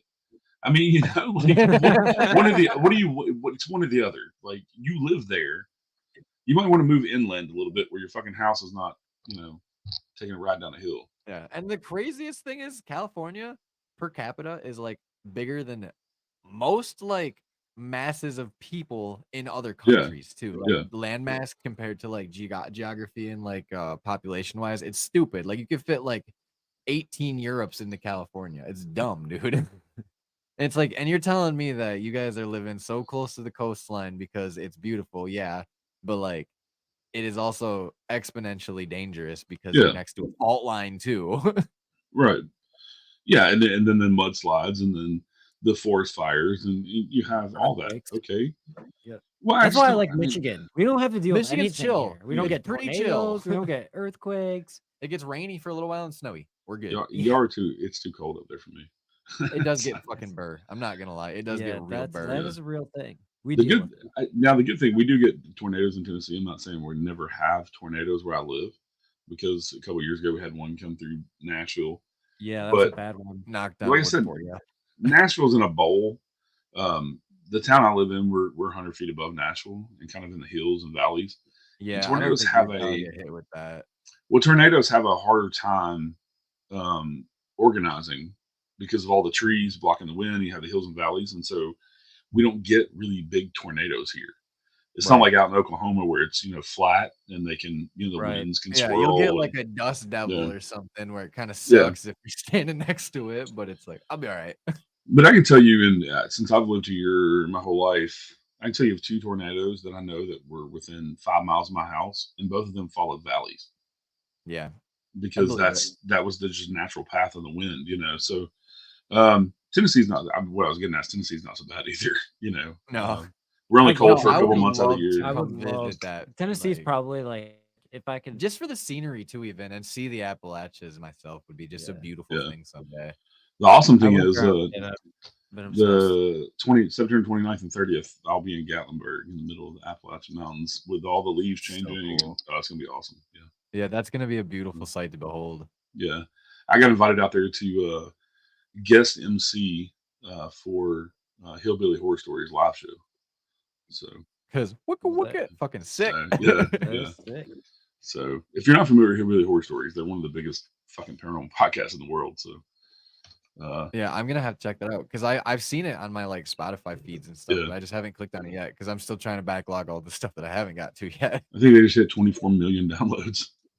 Oh my Ooh, I'd love to That's speak with him incredible. too. That'd be fucking incredible. Yeah. Oh, wonder, like- holler at Jerry. He'll come on your show. He's awesome. He's been on my show. He's a really cool guy. So like, what was the journey like for you, like making it to like the 120 mark, where it's like, when you started it, did you believe that it was going to be as popular as it is, or were you in Oh, it no. just because like it's fun? No, I started it for myself just Yep. because I wanted to talk to people. And like we were talking about before, it's like the domino effect. So you'll talk to this person that leads to this person, leads to that person, and on up. And there's certain pair of celebrities that I wanted to talk to that I've had on, like Katrina Weidman, that I, and Yeah, you have quite the pedigree. few It's others. incredible, You actually. do. and they're all people that I respect from the paranormal world, even though they are pair celebrities. But also, I made it a point when I have those people on, I don't ask them anything about TV Yeah, because that's not what the fuck I want to know about them. no, right? not at all. If they talk about the TV shows they're on, okay, that's great. But that's not why I want to talk to you. I want to talk to you because I want to hear your own experiences, your own thoughts on paranormal. Hmm. And so I think that got me respect among a lot of the pair celebrities because the way I interview is not. Let's not. Yeah, it's not like let me just like. Sorry. Yeah, what? yeah. I'm also not starstruck either. You're a paranormal investigator like I am, like whatever. And so Yeah, we're all the same. Yeah, Like and- that's Yeah. what always gets me. Where it's like, Mm. no, we're just chill dudes doing the same thing. Right. Yeah. And I think like you said this before we went live, you're just genuinely yourself. And Yeah, how are yeah. people not gonna like that? You're a good guy, like you're nice, you're funny, like You got the Yeah. radio voice, as we were saying. Yeah, earlier. that's peanut butter and velvet, baby. Yeah, I mean, exactly what you see is what you get. And that's how I've always tried to be, and try to be a good person. And you know, what I've loved about the success of my show is that it allows me to help other people. Yeah. And I absolutely fucking love that, because I remember the people that helped me when I had 1,000 downloads. You know what I'm saying? And people that are like, Mhm. "Hey, come on my show. Let's get you some more listeners." Or, and I still have people that do that, who have bigger shows than me. I have friends that do that. That my buddy Brandon Scheck-Snyder, he's the host of Southern Gothic podcast, Yeah. and the other day he called me and was like, he just lives right down the road from me, but he called me and he's like, "Hey, I've got some ad space. Shoot me over an ad for the expo, a voiceover for the expo, and shoot me an Yeah. ad for the new podcast that are starting to change chapters." And he was like, "I'll just throw them in my show." Yeah. And It's so like those for connections. free. I mean, he gets paid out the ass for ads. You know, he has 250,000 downloads a week. Yeah. So, you know, but because we're friends, and, you know, we've helped each other out for the past 2, Yeah, 3 it's the years. respect that's there. Like Yeah. that's exactly how I feel about it. Where it's like even a lot of like those dweebs are a really good example. Like Julia will get a hold of me and then she'll be like, "Hey, like let me play echo chamber really quick. Like, what's a good piece of equipment to use?" Or like, you know, I'll be like, "Hey, I watched your video. I really liked it. Like, try this next time. It'll improve it even more." And it's like Yeah.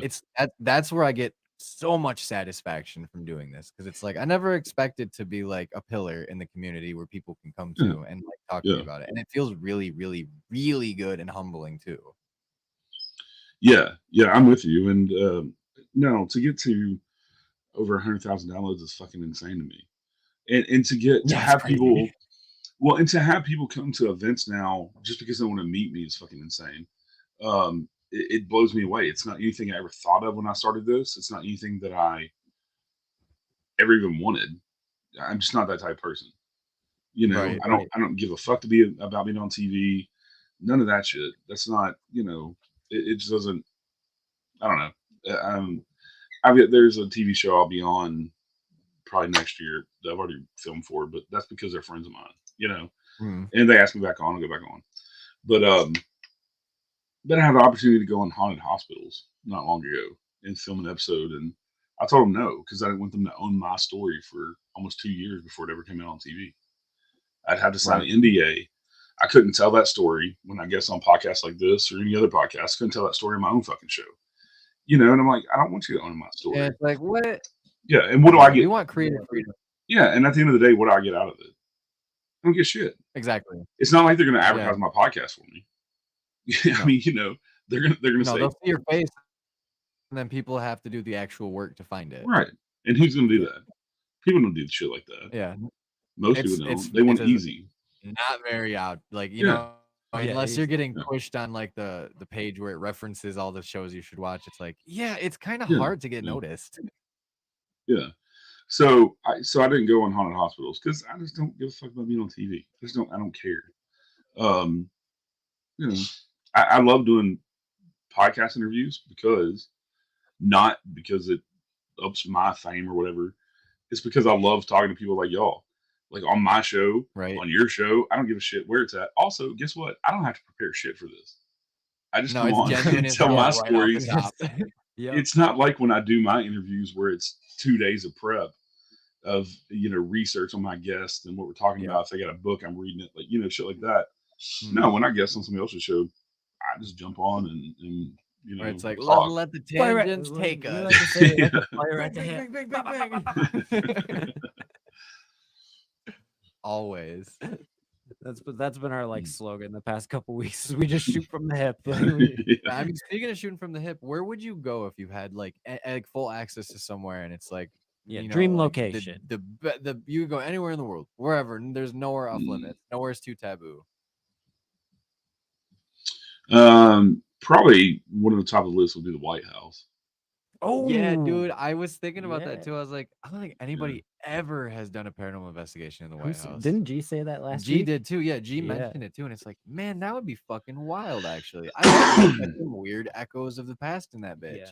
Yeah, I mean, there's stories that have leaked out of there, of like, you know, Lincoln haunting it, and and things like Oh that, my and some gosh, that other. was so freaking cool. Well, look at how Yeah, old the Oval Office rug and what do you call it, desk is. They're yeah, ancient. Like yeah, that's gonna hold energy for Dude, they sure. probably yeah, have death paintings of old presidents in there. Yeah, like yeah, legit death yeah. paintings. I wouldn't even doubt that. Death paintings, death pictures, both of them, because those were super common, like Well, I mean, a you long only time see. ago. I mean, generally, you only see a couple of rooms in the whole place on TV. If And you that go place and is like tour, fucking 60 fucking thousand square feet. yeah, and if you go tour, you're seeing just probably a tenth of it if you're Not lucky. to Oh, mention like the the DEFCON tour, rooms underneath the it. tour, 100%. they're Right, only bringing you to the spots that they want you to see, right, not all the fun right. spots. They Yeah. probably got alien remains underneath the White House right now. I wouldn't even fucking know. Like, I think also Just a I funny think story. also Alcatraz would be amazing to investigate. oh yeah, Yeah, yeah, just because that the place history out is there. synonymous with just being cool. Like, Yeah, just it's an island. Like, it Super is one cool. of the supermax prisons that is still standing, and it's like only one person is known to maybe have made it off the island and lived. yeah, Maybe yeah. it's like that's incredible. And my decision is not even off of places being haunted. It's more the history. And one of the Yeah, things that's what really drives me. Yeah, yeah, and Al Capone has a cell in there. Yeah, Al Capone, dude. Oh, yeah, but imagine if you got to talk to Al Capone. also That'd be a one of bonus. the things that I absolutely love about investigating is that we get to go in places, and most of the time it's completely open to us, right? When we go investigate somewhere. And so whether I'm doing a public investigation or a private investigation, we get to go places other people don't go. And we get to hear the Yeah, history, part of the history that nobody else gets to hear. So yeah, and you get to do it more intimately with the people yeah, that know the history. Like that's what right. my favorite part about it is, where it's like, ooh, here we go. Yeah, instead Hell of yeah. some generic tour that Yeah, you where can it's go, like in 1975, Custer was here. It's like, yeah, come yeah, on, like, yeah, can we get like some like actual accounts where it's like, no, like this was General Custer's like his area, and then actually like I've seen somebody at the desk with looked like stamping things. It's like, right. there we go. I needed that. Yeah, yeah. Yeah, and so yeah, my motivation has a lot to do with history. Probably it's I don't know, probably 60-40. It's probably 60% history, 40% Yeah. hauntings. I say Pompeii would be awesome to go Oh investigate yeah, because it's like yeah, it was frozen in time. Like literally, yeah, like just the ash just blanketed everything, and there's still like marks of people's bodies that were there. And it's like, yeah, yeah, I could really imagine that place comes alive Dude, on the day and the time that it happened. I was just thinking about this place the other day, the Roman Colosseum. Oh, that'd be yeah, fucking sweet. About all the people that literally died. They flooded it at one point and had a warship battle in there. That place yeah, was seriously like a crazy achievement back then. And it's like, yeah, no, do they do investigations there? I've never actually No, seen I've anybody never do heard of one. anyone ever doing anything yeah, paranormal there. That would be insane. yeah. It would probably be terrifying. Yeah, I could only honestly. imagine hearing gladiators brawling in the middle Yeah, of the can you imagine if we Colosseum. caught like swords like clanging together or something, or Well, like a barbarian yell or something? Oh, and also, all the animals that were killed too, lions Oh and yeah, things you like got that. like a Like, lion roar. yeah, They used to have yeah, like game hunting in there too. They would yeah, release stags and boar and stuff, and they would let people go and hunt in there because they were like, it is an all-inclusive event. I think yeah, Caesar had some of the craziest like events in that. Yeah, thing. that part of history is so fascinating. yeah, And like you're a history buff just like we are, where it's yeah. like Oh yeah, it's so intriguing when you get to step in the way back copter and walk into somewhere where it is pretty close to being originally what it was. And it's like, this is so cool. but and also what makes me excited is the possibility of maybe connecting with those people who lived then. Mm-hmm. Yeah, That's the exciting That's the part. best. Did I just That's a fucking bonus. it's kind of like you know? putting your own little fingerprint in history. You know what I Yeah, mean? Like, yeah. Yeah. Yeah. Oh, yeah, exactly. That's a really good point of saying that. it's Some like of you the get to be part of like all the books and TV shows you've yeah, seen on National Geographic right, of these places, like and of these people, and it's like you're just as a part of it as they were. yeah, and just getting that little glimpse back in history, and maybe getting Yeah. an answer for an EVP from one of these people that lived back then. It's just Yeah. mind blowing. Time slip is still a great theory to use there too. Cause Yeah. like if you hear like cannons at Gettysburg, that could more or less, instead of it just being a phantom noise, it's a time slip of them actually while they were in battle, like firing cannons and shit. Yeah, yeah. Like, Some of the other places that I'd want to go to, Though definitely would be like Machu Picchu. Oh yeah, Yeah, and investigate some of those Mayan, Aztec places. yeah. I think the What's the pyramids would be another cool I one. went to Chichen Itza 4 years ago, and I got to go into the Mayan, like, I forget what the game was called, where they had the Oh, two the Yeah, death yeah, yeah, ball, the death ball game where they had to put it yeah. through the hole and the winner got sacrificed. and then slice There's your head. literally the most violent, like, pictures of people I've ever seen on, like, obviously I haven't seen many hieroglyphs in my life, you know what I Yeah, mean? yeah, I've only been to one ancient pyramid, but like there's literally like a painting of a dude taking a sword and chopping this dude's head off and then presenting the head to like the gods. And we have to remember that was like Friday night, like yeah, showtime. Friday Night Football right there. Yeah, like culture is crazy when you look yeah, through every different piece of history and different places where it's like cultures are really interesting, especially if you start looking into international paranormal stuff where it's like yeah, the pubs in Ireland, like, yeah, you could be experiencing some really cool stuff in there. And then like, or if you're getting Native American responses, say in the woods somewhere where there's like Native American remains in the ground, and you're getting like what sounds like to you is gobbledygook, but it's actually Native American language. It's like it's yeah. nuggets like that that just like I need the history and I need all of it and I need everything like that in my face now. Yeah, yeah, and I love that, especially having guests that are international. I had before I ended the season with Unseen Paranormal, I had a guy from New Zealand who's the head That's of so cool. New Zealand Paranormal One. Yeah, he was awesome to talk to. And then I've had him on before. I'm going to have him on this next season.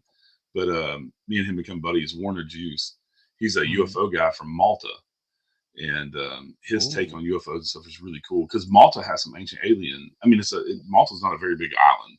You know, Right. it's No. right next to Italy and shit. You know, in the Mediterranean Sea, and so they have like ancient alien sites there. You Oh know, and shit, shit. yeah. So yeah, he's an awesome guy to talk to. His fucking accent's amazing too, That's I so being bet. cool. I Maltese love and shit. that. But yeah, I love talking to international people.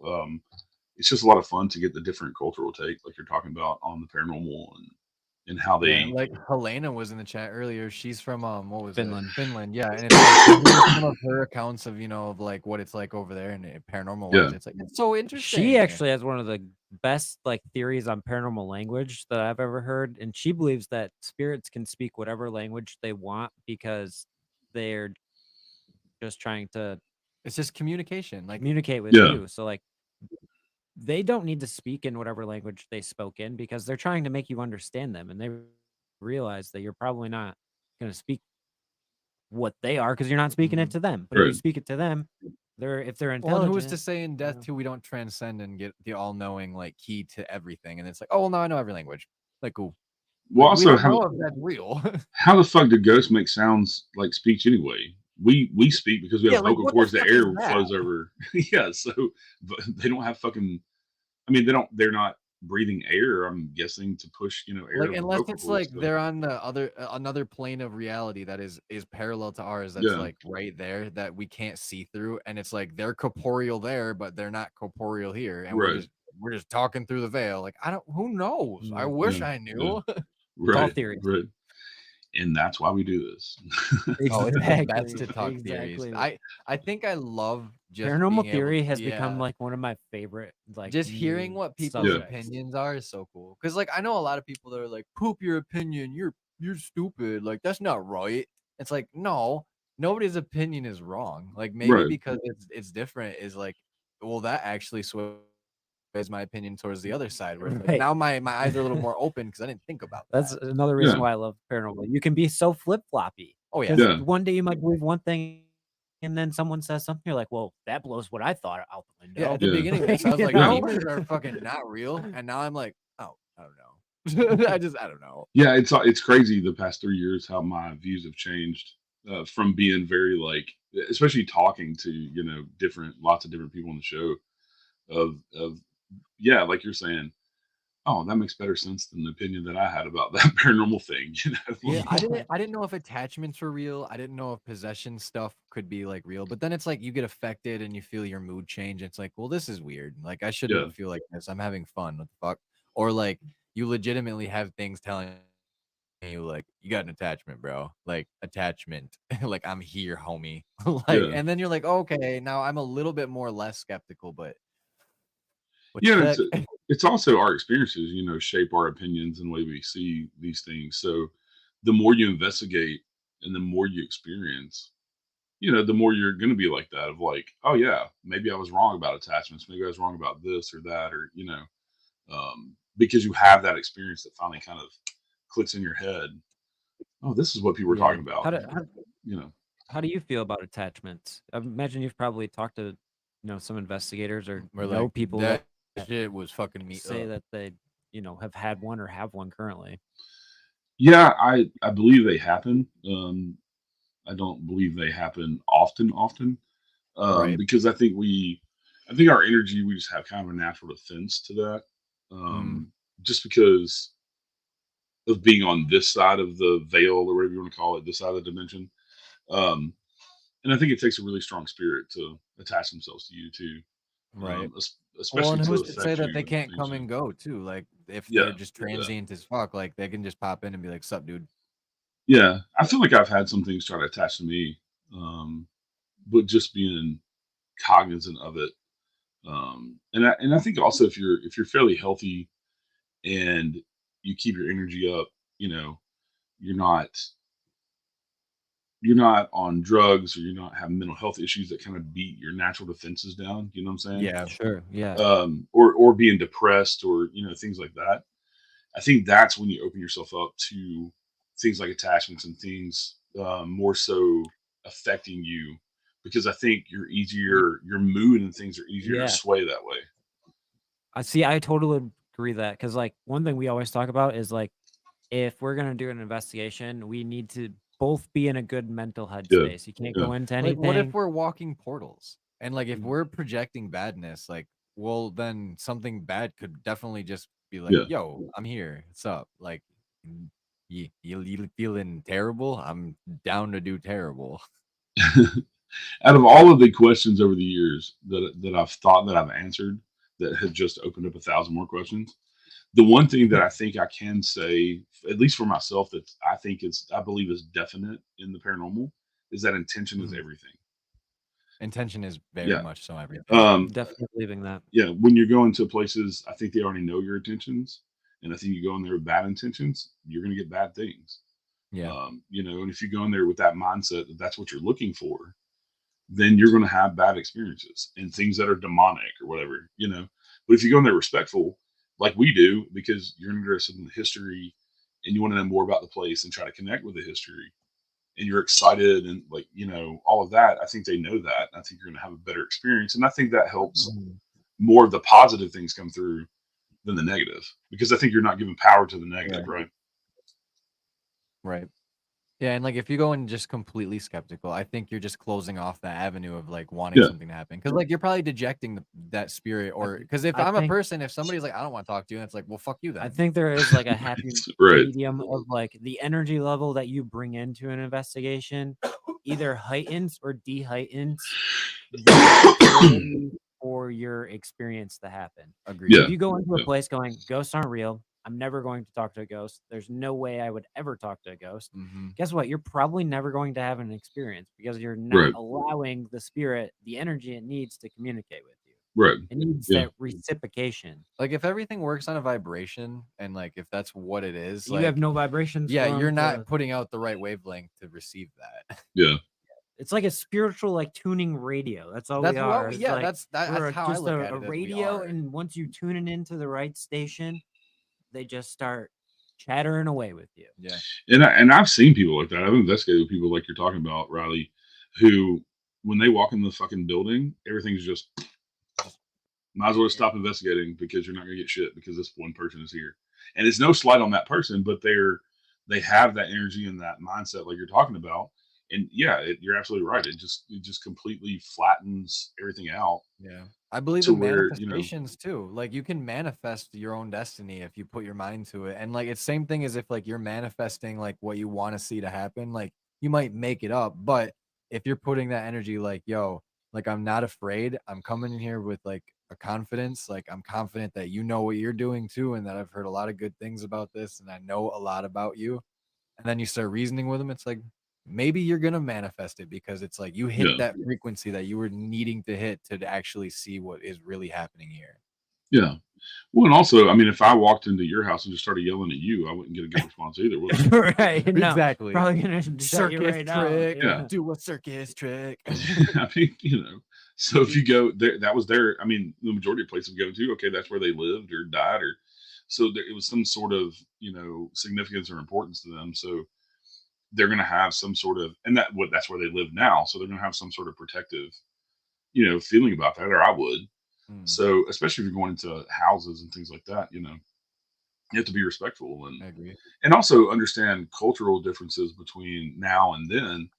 Yeah, If big time. if you go into Yeah. 17 or 1800s house, if you're a man and you go into the woman's bedroom, well, that was a You're big being no-no. super disrespectful. I'd love Yeah. that you brought that up because I Mhm. say that all the time. If you don't address the woman by like her first name or ma'am or like something like Yeah. polite, and if you come in there super masculine, she ain't gonna talk to you because Yeah. back then, if they were married women, they were not talking It's to like basically a walking in man somebody's they house didn't and know. showing your Right. butthole. It's like, what's up, guys? Like, let me spread them real quick. All right, let's talk. It is though, for real. Like it was deemed disrespectful back then. Let me just So put Yeah. my legs above my head and just scoot across the floor real quick. But yeah, and most women, I mean, they didn't have any men in their bedrooms except their husbands. And that was only Yeah. when they were yeah, creating so you're children. already It's being not, creepy. that's only when they were having sex to create children. It Yeah, and wasn't like really, sleep, like that's why there was multiple sleeping rooms instead of like yeah, children's rooms where it's like, no, dude slept here, woman yeah, slept there. yeah. And so you have to know your history enough to be conscious of things like that too. And then also, if you have other cultures involved, learn a little bit about their culture. Like Muslims, believe completely different things, and even different forms of Christianity believe in different things. Like we were talking about earlier. Yeah, I live in the South, Southern Baptist, Church of man, Christ. Bible Belt's It's all real. It's demons, a real thing. but then you have other, parts of the Christian religion that they believe, that paranormal is real and that it's Yeah, there's a lot of more real thing. lax So, like religion up here is what I would say. yeah. It's not as in your face, and like I've met a lot of people that are religious, but they're like, no, I've seen some weird shit Yeah. even in our church. Oh, there's definitely been a change here from when I was growing up, for sure. I love that it's shifting. Like that's what it Um, should have been a while ago, though. yeah. But you still got those people that are trying to keep up appearances. You know what Yeah, I'm saying? Like they're diehard Christian on Sunday, but every other day of the week, they're hiding in a bar, yeah, but and they it's won't go like to you they have won't your go to own local vices. bars. Well, they won't go to local bars, but they'll go to Nashville and go to the bar where nobody knows them, right? Yep. So that they can judge all the other people in church that they saw drinking at a bar in town, that type of shit. So still have some of that go on, but my little town's grown enough since I was a kid for, we have enough people we get a lot of people from Michigan, we get a lot of people from California because we have GM, which is not far from Little Town. I live Yeah, in a let's big say GM if plant and the stuff. And so, dealerships are pumping people out yeah. there, I wouldn't even doubt it. So we've got a lot of more liberal and more laid back people, as far as religion for sure. And it's definitely changed in the whole Nashville area. I think it's changed. Don't get me wrong. There's still in my little town of 15,000 people. We probably have 20 churches. I mean, Yeah. and they just built another massive church, down the road. So, um, yeah, there's still more churches than there are anything else. But, um, and I'm agnostic. I'm not atheist by any means. I believe in something beyond us. I just don't. I'm just not going to Yeah, put that's labels on it that's like probably the religion. best way to say how I feel about it too, is where it's like I don't think I can follow like just like the general line of religion only because it's like I do believe that there is something out there that probably is like a greater being, but like who's to Yeah, say that the universe isn't that being and that we're literally living in that being? Like yeah, we don't know. That's the thing is like nobody has any Yeah. confirmation for me. Yeah, And yeah, I don't a know where book I just doesn't do enough. I Where don't it's know like where it's a I good stand story. with religion. It's this conflict of science and religion Yeah, in science my and religion brain battle quite hard. that contradicts conflict each other back and forth, left to right and upside down, which is what's led me into the paranormal world. yeah, Now I have to know. I have to figure out what is life and death. Yeah, like what is the Will I find those afterlife? answers? It's apparent and obvious that I never will, but I will keep Have you searching ever until I been on think an I do. investigation where you just like leave with more answers than you do questions, or do you flip that? And it's Every like time for every me. fucking time, I have no idea what the fuck just yeah, happened. yeah. Yeah, I'm just when I was younger, I was atheist. I was very much atheist, especially after some of the experiences that I had younger when I went to church to try church out and religion, And but I've just seen too much shit in the paranormal and investigating it, and to not believe in something beyond us.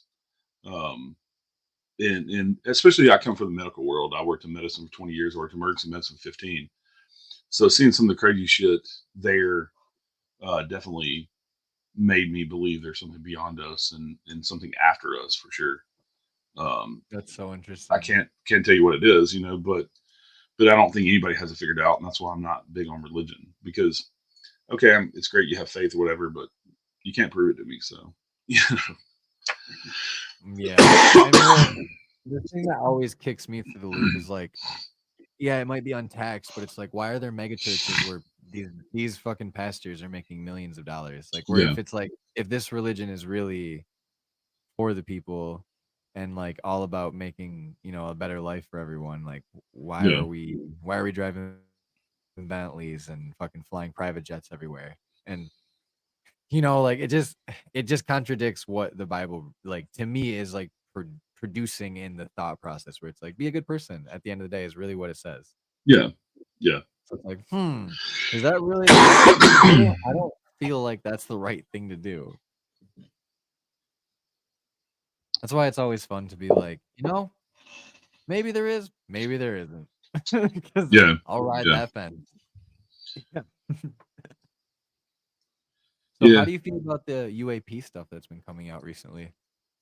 Like, I definitely believe that a lot of the stuff that we've seen is probably like black site, like rogue military assets, and that we're gonna yeah, see some real, but yeah. And I get what you're saying there because if you think about it, we think of stealth technology as still being, the thing or whatever, and whatever. That shit's like 50 years old, right? It was already 20 years old when they let us find out about it, right?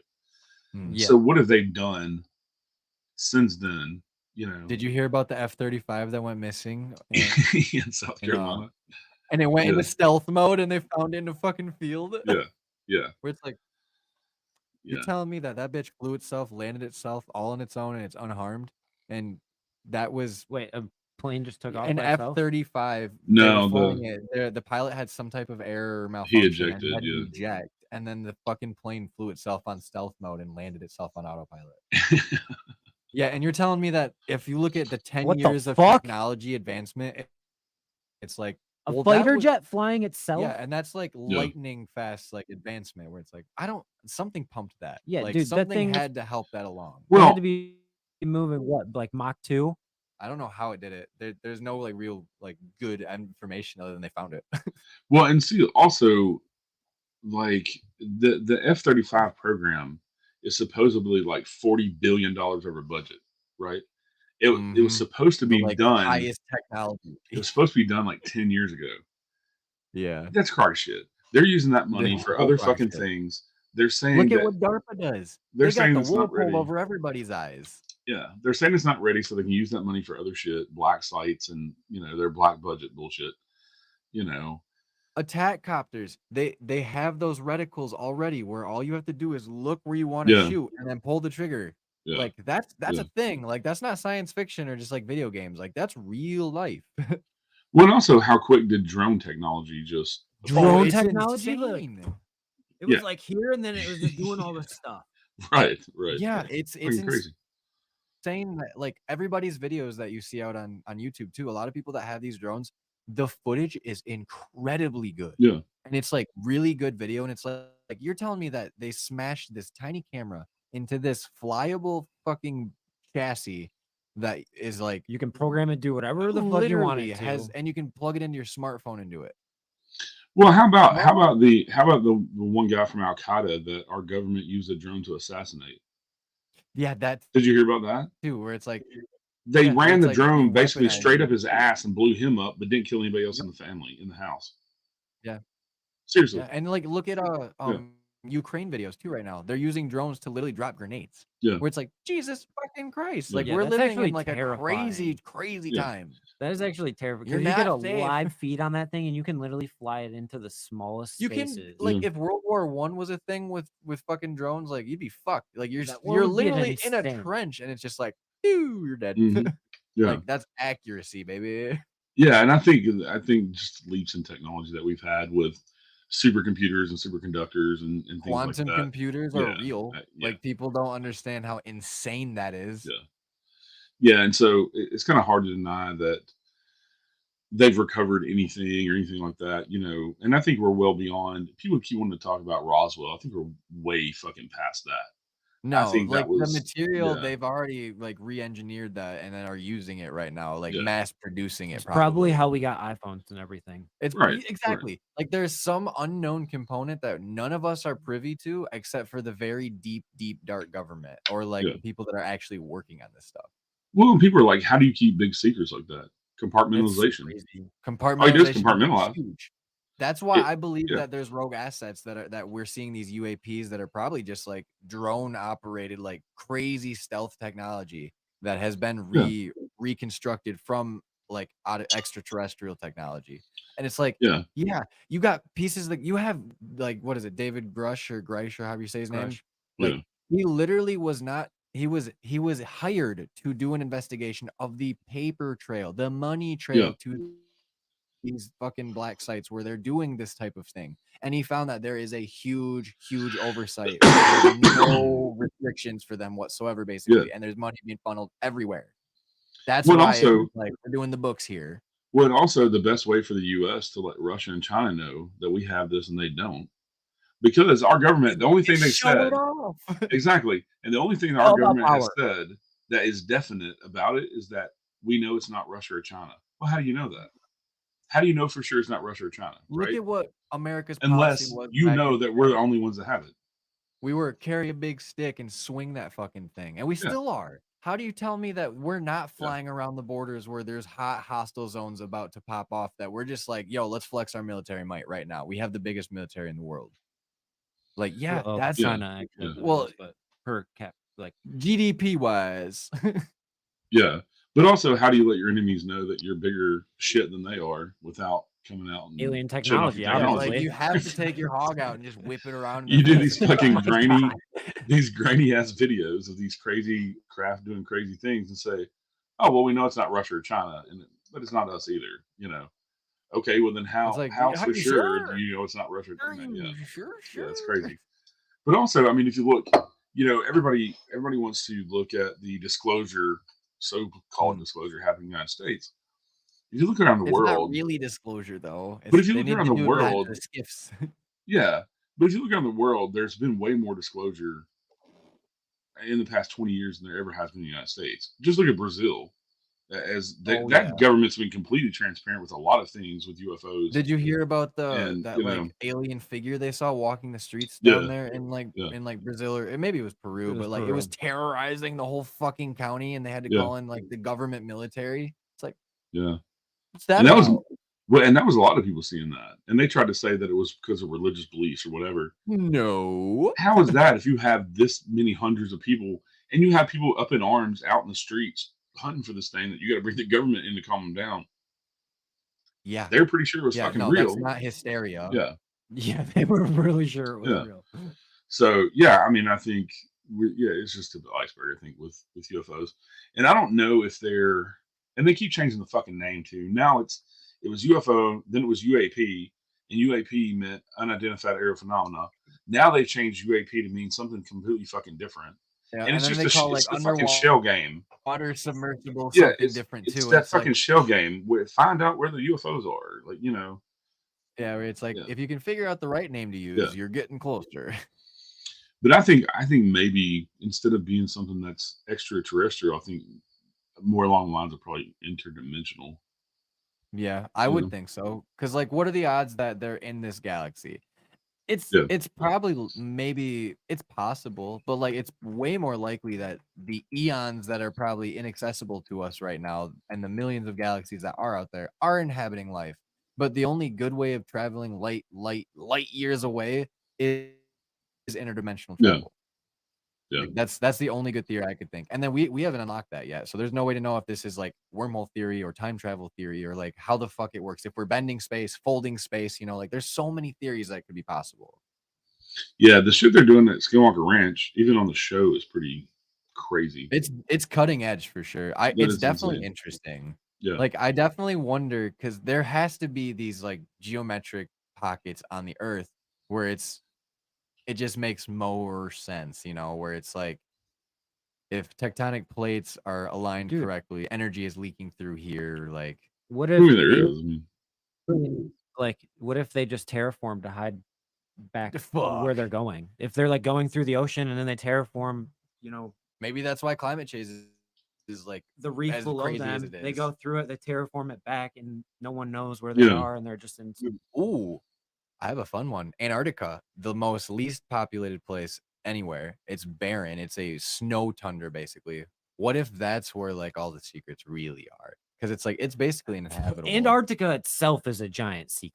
That's what I'm saying. Yeah. All Dude. of the It's stuff last about frontier. Antarctica is so heavily guarded and kept secret from everyone. Like there's Well, one there's a area guy. you can buy like tours to there, Yeah. but it's only strictly to that area. They don't take you outside of it. Have you That's it. saw that guy recently who was a contractor down there?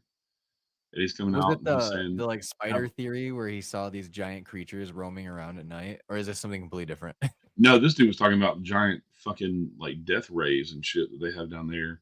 And that Yeah. he said there that our government fired off one of these energy weapons, and that's when the big earthquake hit New Zealand like last year, the year before. Oh, I did just hear about this. Yeah, Yeah. that we have these energy weapons Yeah. that basically can like manipulate like how everything happens, Yeah. like geography wise, like anywhere on the planet.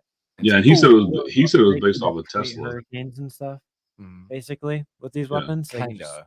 control the Well, weather. there you already can in Dubai right now. They make it rain once a week because they like and they manipulate the Oh clouds. yeah, NASA's Yeah. been making rain for years. Yeah, seeding the Yeah, clouds. so is like what you they call can't it. tell me that Yeah. you can't tell me that this isn't like some type of like crazy like all right, let's weaponize something like this or like let's weaponize ionic particles. Yeah. I'm telling Yeah. you, the mosquito thing's real, man. That too, yeah, bionically engineered fucking mosquitoes to go infect the population and like you know like that stuff was happening. They were throwing plague rats over walls back in the medieval days. Like that has been around forever.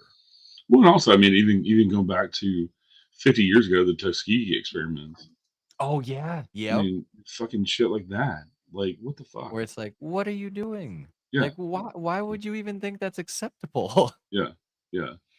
You know, our government's shady as fuck. But talking about strange places on Earth, like Skinwalker Ranch, Yep. you know, you That'd be have the so Alaska cool. Triangle, you have the Bermuda Triangle, you have the Bridgewater Triangle in New England. There's even a Michigan know. Triangle out in the Great Lakes too.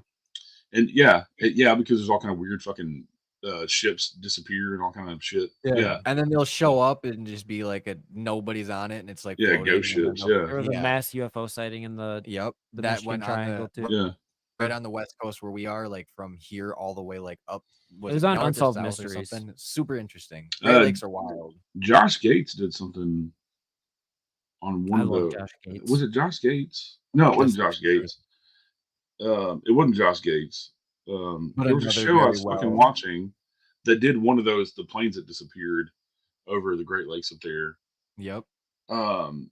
They just did a big thing on was it Expedition It's like X? Missing Time too. Expedition yeah, X, his new Missing show, yeah. Time. Yeah, like, I Missing think Time last theories are season. wild. Yeah, I think last season they did something about one of the planes that disappeared and they never found, and they went diving to try to find the plane, and there was like it was a very weird disappearance, but yeah, I think it was on Expedition X where they went I love looking that. for it. But yeah, you have all these weird places all over the world that are just weird for some reason. I mean, even if you look at like The pyramid. Octagon Hall, which y'all have heard of, Yep. that place, they have every supernatural theme you can imagine. They've had Bigfoot sightings. They've had UFOs on film. Nick shit, Groff, yeah. Nick Groff was there 2 years ago filming his Death Walker series, and they were flying a drone, and of course there's a cameraman on the ground, you know, filming the drone, Yeah. taking the drone. The cameraman filmed a fucking UAP above Octagon Hall. That's insane. Yeah, and they have, and I know people who have seen this shit, but they tell you when you go up there and investigate, if you're out on the grounds at night and you see the air like shimmering, stay away from it because they don't know what it is. They think it may be a portal or something. And I know people who have seen that. Whoa. Yeah, Whoa, that's That's wild. so interesting. yeah, I've never heard an account like that where it's just like stay away from the shimmer. Like, yeah, whoa, like that's wild. And that's firsthand, like on the ground, That's boots like on the ground, baby. psychological yeah. thriller movie style. Yeah, that's straight up horror film shit. But they tell you they're like, we don't know. We've seen this ourselves, and I know other people who are reputable who have investigated there and seen it themselves at night. And but they'll tell you don't go near it because we don't know what's going to happen to you. Yeah, Maybe I that's how like when all you these can people go see missing them in and like parks and look them shit. in the eyes too, and you get the Yeah, like the raw emotion yeah, that you're like, I can read it like a book and don't do that. yeah. Don't fucking do that. Our dumbasses run right at it. I'd just be too curious. The curiosity would get me. I'm like a cat Yeah. where it's like, ooh, shiny. No, A I've seen vertical oil before. spill. I've never seen that type of Vertical oil or spill. that big of like shimmer in the air, but I have seen what looks like sparks or like glitter. Have you ever seen Yeah, that? where it's like, Just this in the is middle of weird. the air.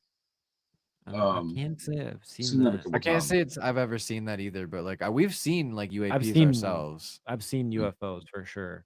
UAPs, UFOs, whatever the fuck they want Yeah, to call them. I don't know yeah. what the term slang is. I know. I I've seen definitely saw saucers. one about 10 years ago. I saw one. It just moved faster than anything I've ever seen in my life in the sky. Yeah, It's crazy. and it's like it's not a linear path. Like I'll Yeah, just yeah. right away if it's going straight, it's a fucking jet. I don't care if it doesn't have any lights on. I don't care. It's a jet. But like if it's like whoop whoop whoop whoop whoop whoop whoop, it's like, dude, what? Like that's defying G-forcing and like how the laws of Yeah. physics should actually work. Well, this thing took off. It looked like up in the sky. I don't know how high it was, but it was a bright light, almost like a flashlight, about golf Yeah, ball size from my vantage point. And then it just took off straight off in the air, just as fast as anything I've ever seen in my life. yeah, because it's like if it would have That's broke the kind of how sound mine was. barrier too, and if you're saying it's moving as fast as it was, you would have heard Yeah, it. But if it didn't make a yeah. sound, it's like that's incredible for No, it one. did Like not make a that's sound. insane. Yeah, it did not Yeah, make a sound. that's where you're like, Yeah, that's yeah, interesting as shit. yeah. And I thought it was interesting too We because had the same type of experience too. Yeah, the one I seen, came down, it stopped, it came forward, stopped, and then went backwards at like this like ridiculous angle to back where it started, and then it just Silence though. But that's yeah, the thing is every yeah, time we've seen any type of UFO or had an encounter ourselves, it's been quiet. yeah, It's right. like, whoa. I feel like if it was a helicopter, you hear rotor wash, if it was a jet, you maybe would hear the And it would be way yeah, after it. yep. But nothing. yeah. It's crazy. I don't know. And then that happened to me about 10 years ago. So now to see these videos, that the government's put out and other people of the UAPs going really fast. I mean, that was something that people talked about, even 50 years ago about them going faster than we possibly could. But yeah, I didn't know back then what to make of that. It was just something that it was a UFO because unidentified flying object. But now, Yeah. maybe it was one of these new fucking UAP things, drone type thing. Right. Yeah. Who knows, honestly? Yeah. Because like we have unlocked fucking extremely fast speeds. Like it's Yeah. not like not known. Like we've been able to break like the atmosphere with a jet, and that was back in the 90s. Yeah. So like technology is only advanced. I could only imagine what they could do. And granted, like if there's no pilot in that there is endless possibilities that if you figured out how to do omnidirectional like motion, like yeah, that shit's fucking wild. Yeah. And like how many people are on these special programs that are every single day seeing aircraft that no one's ever seen Well, and before, working on it every and single working day. on it, Yeah. and like knowing all this new terminology and working with new materials that no one's ever seen. And like, how are these people just going home and having a normal life knowing this shit? Well, like It would drive me insane. I think about would that. Right. I wouldn't be able to do it. There's no That's way. true. There's no fucking way. Knowing that every day when I leave work, there's had to go millions right and back. millions of people wondering about this exact thing that I'm working on. But like, Yeah. you know why they're How? keeping it under wraps though? Is because who gains to benefit and who gains to lose? If you start bringing out the cures for cancer, if you start bringing out all the technology that's going to change everybody's lives, Yeah. in these technological like Thousands companies of are billionaires going who to fund everything lose. don't have money. And what are Mhm. they gonna fucking do? It's gonna be a mass fucking uproar, and everybody's gonna be bitching and crying about it. And it's like, even though it's gonna change everybody's lives for the better, like we're probably sitting on that technology. I wouldn't even doubt Oh that yeah. right now. No, I wouldn't either. I wouldn't either. I mean, because there's been, you can look back in history and these ginormous companies and ginormous billionaires buying up patents from Yeah. people just to not let technology come out.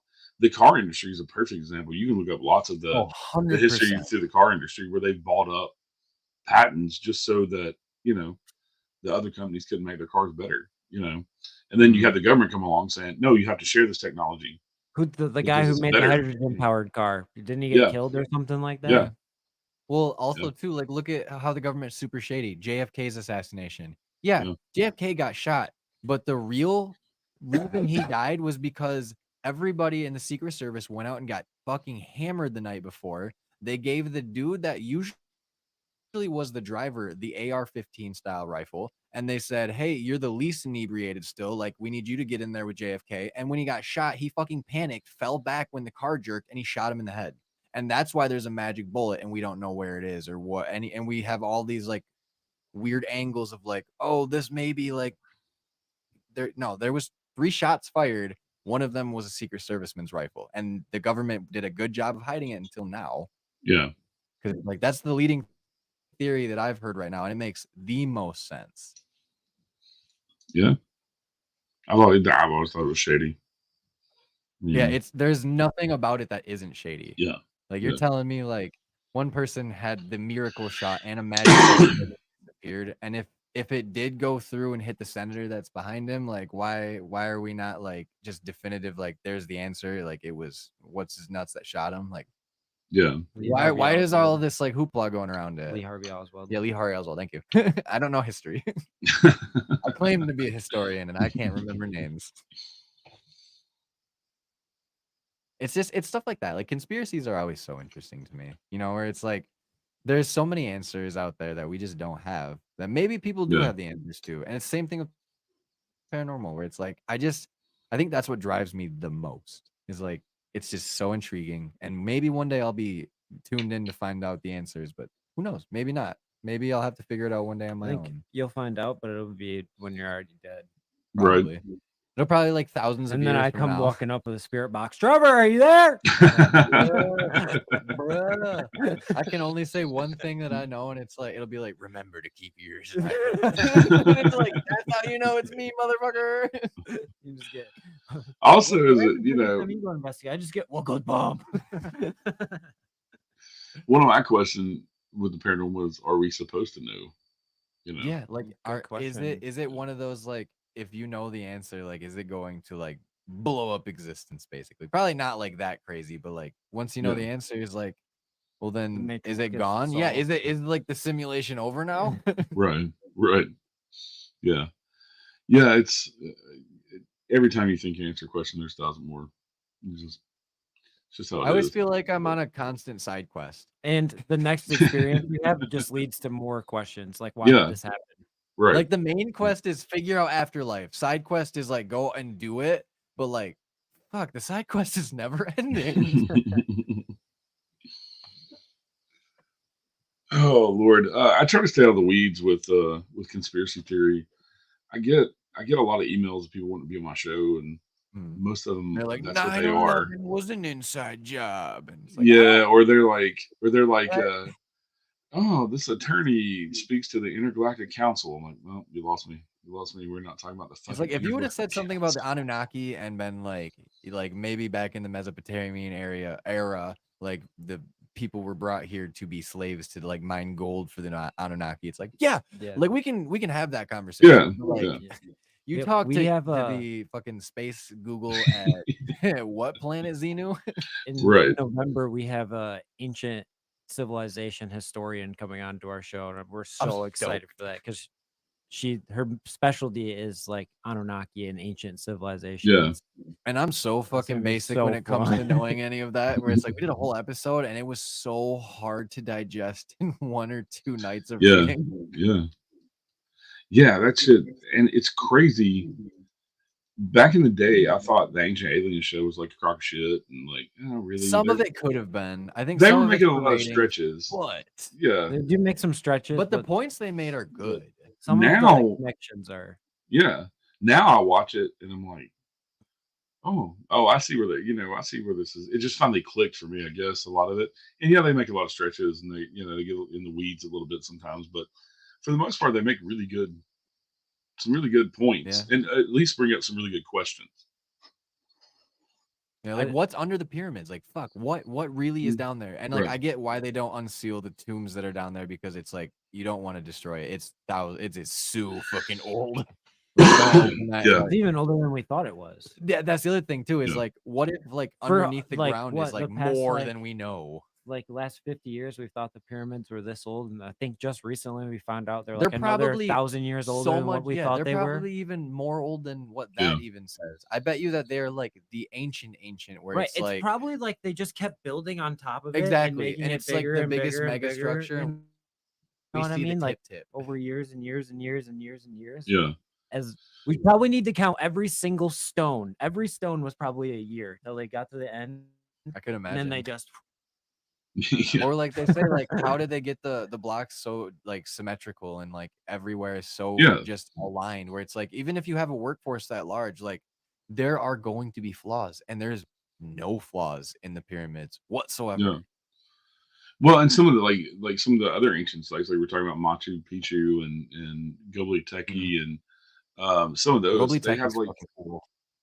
they just have these like laser cut perfect. We would have a hard time getting these stones perfectly cut nowadays. All the technology we have and the machinery. Yeah. How the fuck they Yeah, do it with 2,000, CNC 3,000 shit. years ago?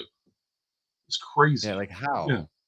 Yeah. Yeah, you're telling me that it wasn't like I wouldn't even doubt that civilization advanced way beyond what we know it to be now, Yeah. and then the Earth had some type of cataclysmic event where like maybe it was like we over terraformed or like we oversaturated the world with some type or like took too much away from it, and then it did what the Earth does, which is like it fights off an infection, and it literally just repopulated itself with all the fauna, all the Right. water. Yeah. That's the everything, biggest thing for recycled me it. with like civilization and looking back. You got to look at It's so the advanced Earth's for what history. it was. Like Earth has made itself look different a million times over. Pangea is Yeah. another great example where it's like That's that what was I'm a thing, saying. dude. Like Like, it was real. Like that it is a proven fact. all of the that- Jurassic periods, the Earth looked different every single time. It had a different chemical makeup. There was different amounts Right. of oxygen. There was the different southern amounts part of the carbon US dioxide. was frozen. Like Yeah. at one point it was frozen. Like Have y'all seen that show on Netflix with Graham Hancock? Oh, I'm sure I have. I don't remember the name of it, I but I love Graham remember watching Hancock. this. Yeah, where he talks about that's basically what he's talking about is that there was technology. You look at things like the Antikythera mechanism and things like that we found, and they had technology.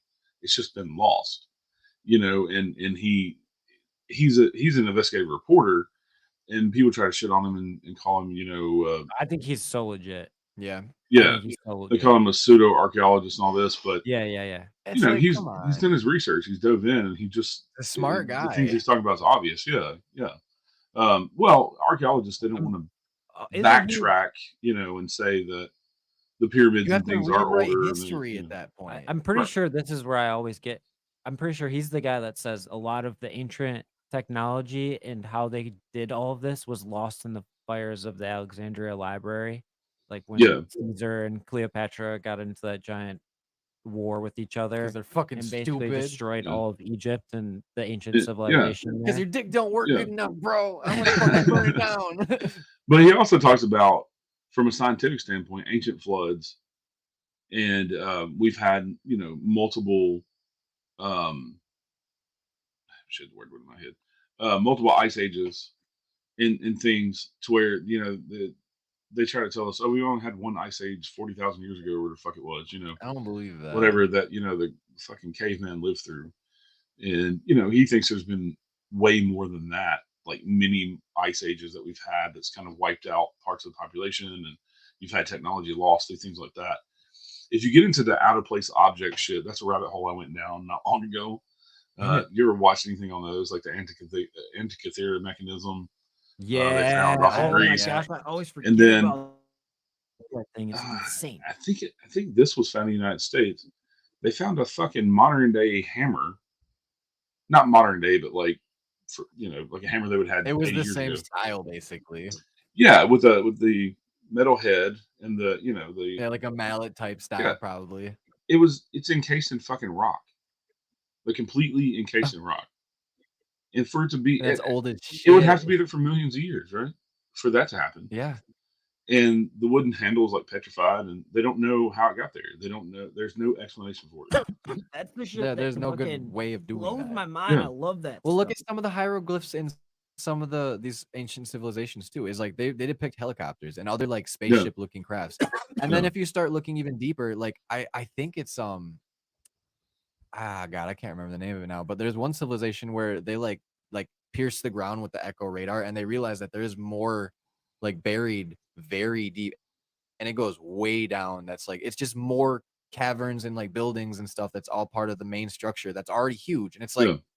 these are mega structures and we don't even get to see what's down there because it's been millions of years of buildup and fauna and buildup and fauna and like Can you just imagine? change. Like, I want to see a lidar detection of all of Antarctica. Yeah. There's gonna be some crazy tunnels and shit. I There's can only gotta be imagine. like it. I bet you that like that's That's where where like UFOs some of be. like these ancient ass cities are and stuff. Just think of Atlantis, like maybe. where Antarctica has been on the world throughout its like shift. Right. Like it's been in warmer climates before, Yeah. where life could have happened. What lived there? We don't know. Dude, were dragons real? I don't fucking know. They could have been. Leviathan could be. Well, giants look. might have been real too. Look, dragons. How the fuck do you get different cultures who never mingled across the entire fucking world, and they all have dragon iconography? How does that happen?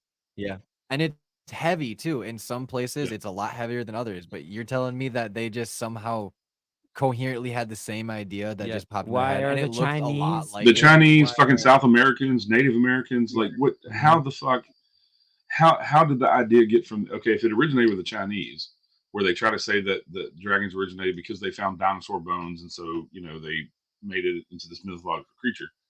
Well, how do they have the same fucking iconography there that they do at places like Machu Picchu and shit, like in South America, where they That's have the my big thought dragon process, heads and exactly. shit, and like the same style of art, and like, it's fucking crazy. Vikings, like dragons were heavily in their culture. Like how does that happen? Like Vikings weren't Like ever even over in China. They like- never met each other like ever in trolls, history. giants, all that. Like there's been remains that have been uncovered of these gigantic 10-foot tall like skeletal features of people looking Right. like like this and it's like you can't tell me that these like titans or these giants that we hear about in these like Greek mythology and stuff like that. Like it may be not out of the realm of possibilities, or this stuff has a lot of like legitimacy actually. Right. Where it's both. just species of things that died off in mass extinction events, which we're doing to the earth as we're speaking. Like there's literally animals right now that are never going to be seen again because of like poaching and shit like that. Yeah. Well, and like with giants, there's quite a few stories that here in the United States where people said that the Smithsonian, per the government, because they're a government institution, have come in and snatched up the bones wherever they're being displayed, and they're somewhere in the Smithsonian museum system, and being hidden. I wouldn't even know being hidden because they don't want us to know about shit. But dude, it's like Fort Knox down there too. That place is heavily guarded. But if you jump into Native American folklore, which is, I don't even think a lot of it's folklore. I think it's fucking Native American history that's been passed down by word of mouth. There's a lot of fact. It was just a fact that they were fucking giants. It's a fact to them that Bigfoots existed. They just cohabitated with them. Bigfoot it's a huge thing with the Cherokee culture here in Appalachian area and Middle Tennessee and the South. Where they lived off the land with all of that, like you said, for longer than any you human have here. to co-inhabit. Longer than any human here for how long. We don't even probably have a number of when until we displaced everything and decided to deforest and urbanize. Yeah, and I had the guys from Fallen Out Radio on my show, and they're two brothers, and they're fucking amazing. They grew up on the reservation out in, they're probably gonna kill me if I get this wrong. Good old but Res boys. Montana or somewhere out that way, right? Yeah, literally talk in the story. plains. Yeah, and the fucking stories that they tell of shit that they've seen with their medicine is amazing. Yeah. It's fucking amazing, and I believe these guys. Like they've really seen 100%. some of this crazy shit with what some of the people in their culture and in their community does with magic and things, you know. And Yeah, Riley had a great point where he's like, maybe some of these things that we're seeing out there that people are saying are demons are really like Native American spirits that are dressed up in their warrior garb, you know. And Yeah. what did they know? Fucking kill for honor.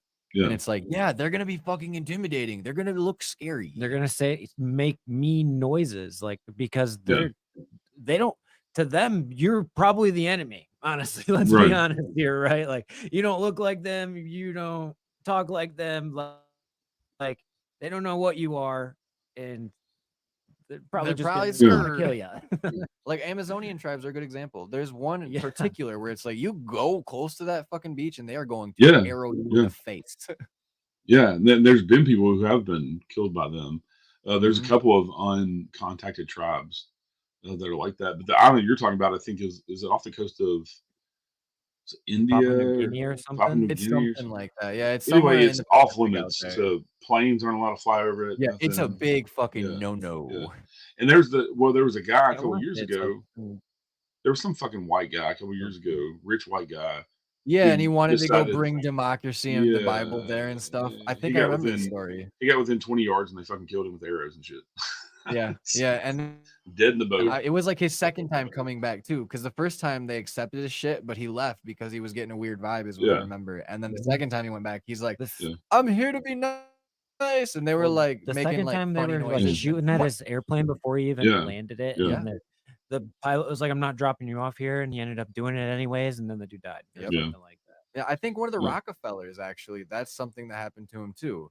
Oh yeah, he if I- disappeared in the jungle, South Yep, America. I think it was yeah. something like that, where like an Yeah. Indian tribe that he was trying to contact, basically like Yeah. like another tribe like stole him out of the water and killed him and basically beheaded him and used him as like a fucking like a warning basically. And it's Yeah. like, Jesus Christ, Yeah, I he was saw. just trying to trade some furs. Yeah, Josh Gates did a thing on that with the.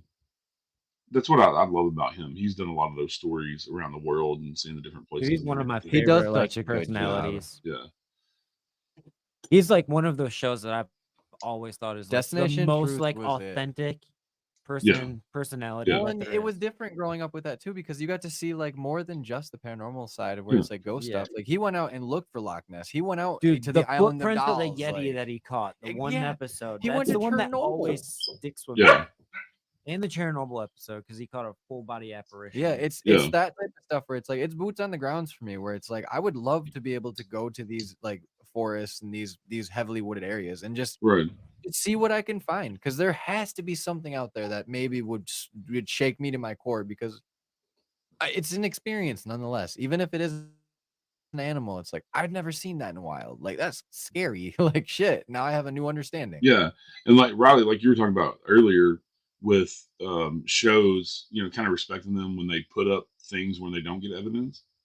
How many shows did they put up of Josh Gates put out that they never got shit when they investigated? So many. A lot, Like yeah, almost quite a all of few. them. He might get a blip and then he's just genuinely himself, where he's like, well, it's been quiet, but this place is still fucking cool. Yeah, Yeah, the next yeah. like them getting drunk with the locals. Right, Yeah, right. literally, or him getting But that's- stuck on a mountainside where it's like Yeah.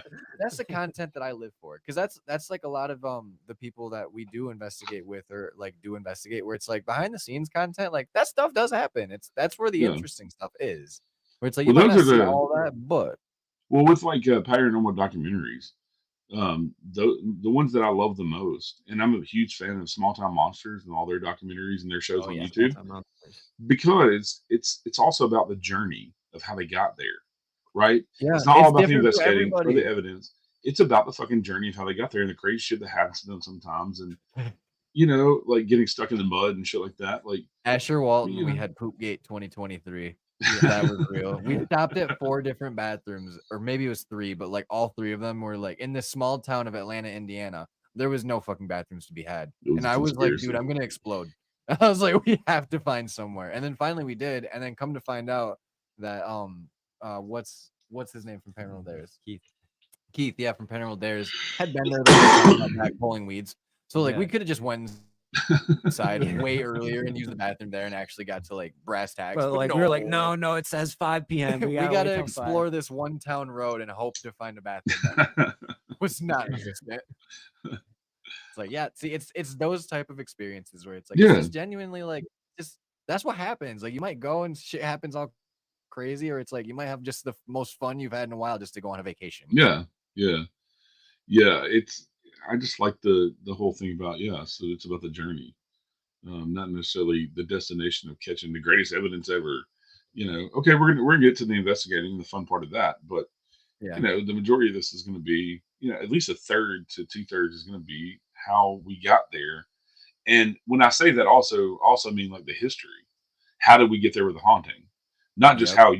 the journey you took to get to the place, or whatever, but how did we get here and why is this place haunted? That's part of the journey as well. And Yeah. then you get to the investigating, and if you caught any evidence and shit like that. But yeah, it's all about the journey, not necessarily the destination. Yeah, getting the history, like actually like being able to sit down and like do like a voiceover of the history is it's such a good feeling, because then you start looking at your B-roll and you're like, wow, I can literally picture this. And oh, guess what? I have literally a video of the exact thing that we're talking about Yeah. right here to show you guys. And it's like, that's the type of thing that is the coolest. When Yeah. you can really put the vision to what you're showing or talking about. And that's Yeah. like, I love podcasts, and that is always going to be my big thing, is like, I love talking about it, but getting that visual medium sometimes is really nice too, where it's like, I'm a visual learner at heart. So Same. Yeah, and that's what I'm trying to do with the new show Strange Chapters. Even though I'm narrating stories for different authors, I'm trying to put different styles of video in there. yeah. So like the first episode I have out now that came out last Friday, it's all AI generated art. Yep. And so Love all it. your visuals that you're getting as I'm narrating and describing this place that they're investigating, it's all AI generated art, but it all flows really well. It's all the same style, and it come out really, really well.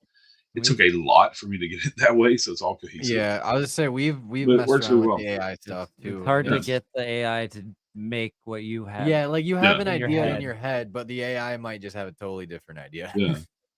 Yeah, and then the second episode that I'm working on, that'll be out this Friday. I've been editing today and getting the video. I've already had the audio recorded and edited, but getting the video component done. Excuse me. It's more because it's about two of the stories are missing people, weird disappearances. We love talking And about so, that too. well, with the new show Strange Chapters, I wanted to do everything weird, not Yeah, where just it's like all the paranormal macabre, ghosts, like, all that stuff. yeah, let's Yeah, not if be. you- Let's if do you're the doing, like, variety here. Actual Weird true crime. stories and Yeah. stuff. That's Yeah. True crime itself is a whale. Like I've Oh my dabbled a God. little bit It's into a it, lot. and I told him one story where I was like, I'm gonna cry. Like this is heavy as fuck. yeah. We have episode Yeah. that we haven't released yet that we think is just It's like, still on the shelf because it was so heavy. Yeah. It's I love true crime. I listen to a lot of true crime podcasts. So do I. So to be able to now narrate some of that stuff is really cool. I'm also big into the missing persons stuff, especially the missing 411 and all that weird disappearances. Yeah, Mr. And Bond does so, a really good job with it too. That's where I get a lot of my good, like, hey, I really like that style. Like it's really informative and it paints a real nice picture. Yeah. So with this, what I'm excited about with this is I actually get to use like the missing poster of the people. You know what I'm saying? And like real pictures of these people, because they're real people that went missing and had weird It's things legitimate, like actual evidence. and also pictures and video of real places and things like that. And so this episode is a completely different feel video wise, just as it is story wise. Yeah, from the first one. So that's what I'm trying to do with every one of them. It It's probably keeps gonna it get fresh. difficult. It's probably gonna get difficult, but it keeps it fresh. It can be a whale. Like Yeah. with how we've moved into the style of editing that we've started to do with a lot of our videos and like any type of content that we make for shorts and whatnot. It's like I didn't realize how much really actually goes into making a full soundscape, into making the video look correct, into color grading, into every little aspect of it. Because it's like if you just slap some stuff together, like it'll look great. And like if that's the look you're going for, like, yeah, I'm not yucking that yum. But like if I have this idea in my head where it's like I want it to look somewhat cinematic, I want it to like really flow together well, I want it to Yeah. give off a certain emphasis, and I want it to build in certain places and come down. Yeah, that's a lot of work. Yeah. No, yeah. I get it, man. I do trailers and shit all the time for my How show, often for the does it Unseen take you to Paranormal. do an episode now, like to get it all edited from front to back and all done and everything? With the Unseen Paranormal, not very long. It'll take me 3 or 4 Mhm. hours to go through and Yeah. edit the audio and pop the intro and outro on and all that. And any kind of voiceover that I want to do to add in, Mhm. advertising for our expo or whatever. Yeah, I use Right, about 3 or 4 hours. I used to do that on Monday, and then I have an episode coming out Wednesday. I try to be 4 or 5 episodes ahead, but I stay on that same schedule. Even if I am ahead, I try to stay on that same schedule of editing a show every Monday.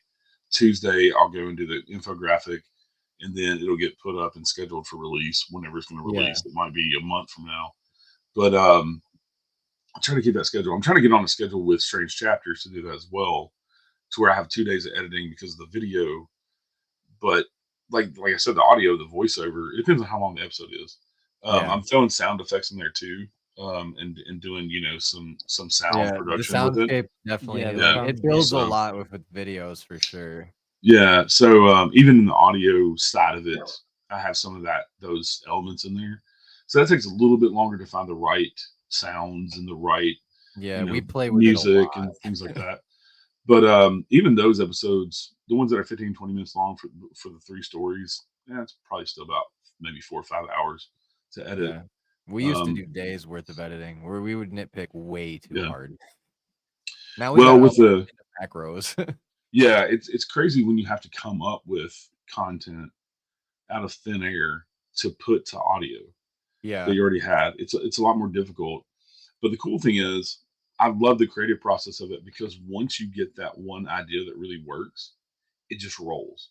Yep. And that's why I We- think Riley messaged me at like 6:30 my time, like, "Hey, we're in the green room. Come hang out." And that's why I was like, "I'll be in there in a minute," because I was rolling with that editing Yeah, train. you're like, I got like, the flow going right Yeah, now. yeah, just throwing it in there, and I was like, "Yeah, That's literally what we okay, I did gotta last stop." Saturday or Friday night. We both put our computers next to each other, and he was editing one video and I was editing another one, and we Yeah. just went to a flow state for like 5 hours straight. And we were both Yeah. like, Next thing check I this know, out, it was like check this 5. out. And next thing we know, it's like 5 in the morning. But both our videos were like Our his was done, done. trailer's done. Yeah, Like yeah. mine was almost done, and we were just like so happy. Like we needed so bad. Yeah, because sometimes like your heart isn't in it, and like you're not feeling Yeah. great about what you're making, and you're like, all right, I need to take a step back for a second, and then I'll come Yeah. back at it maybe tomorrow or something, and I'll feel a lot better about my creative feelings. Yeah, Yeah, because yeah. that's the hardest part. Is like sometimes you'd be like, all right, I'm working on that video today, and then you sit down, And you're like, I don't know what the fuck to do with this. you're right like now. doing stuff, and you're like, I'm just making this worse right now. There's Yeah, no way I'm making this I better. I Right. overtooled the Asher Walton video that we have out right now because I was thinking, because I was like sitting on my thumbs too long, that I needed to fix it, even though they did not need fixing. Riley Yeah. had it nailed, and I was like, I'm gonna play with it, and then I fucked it all up.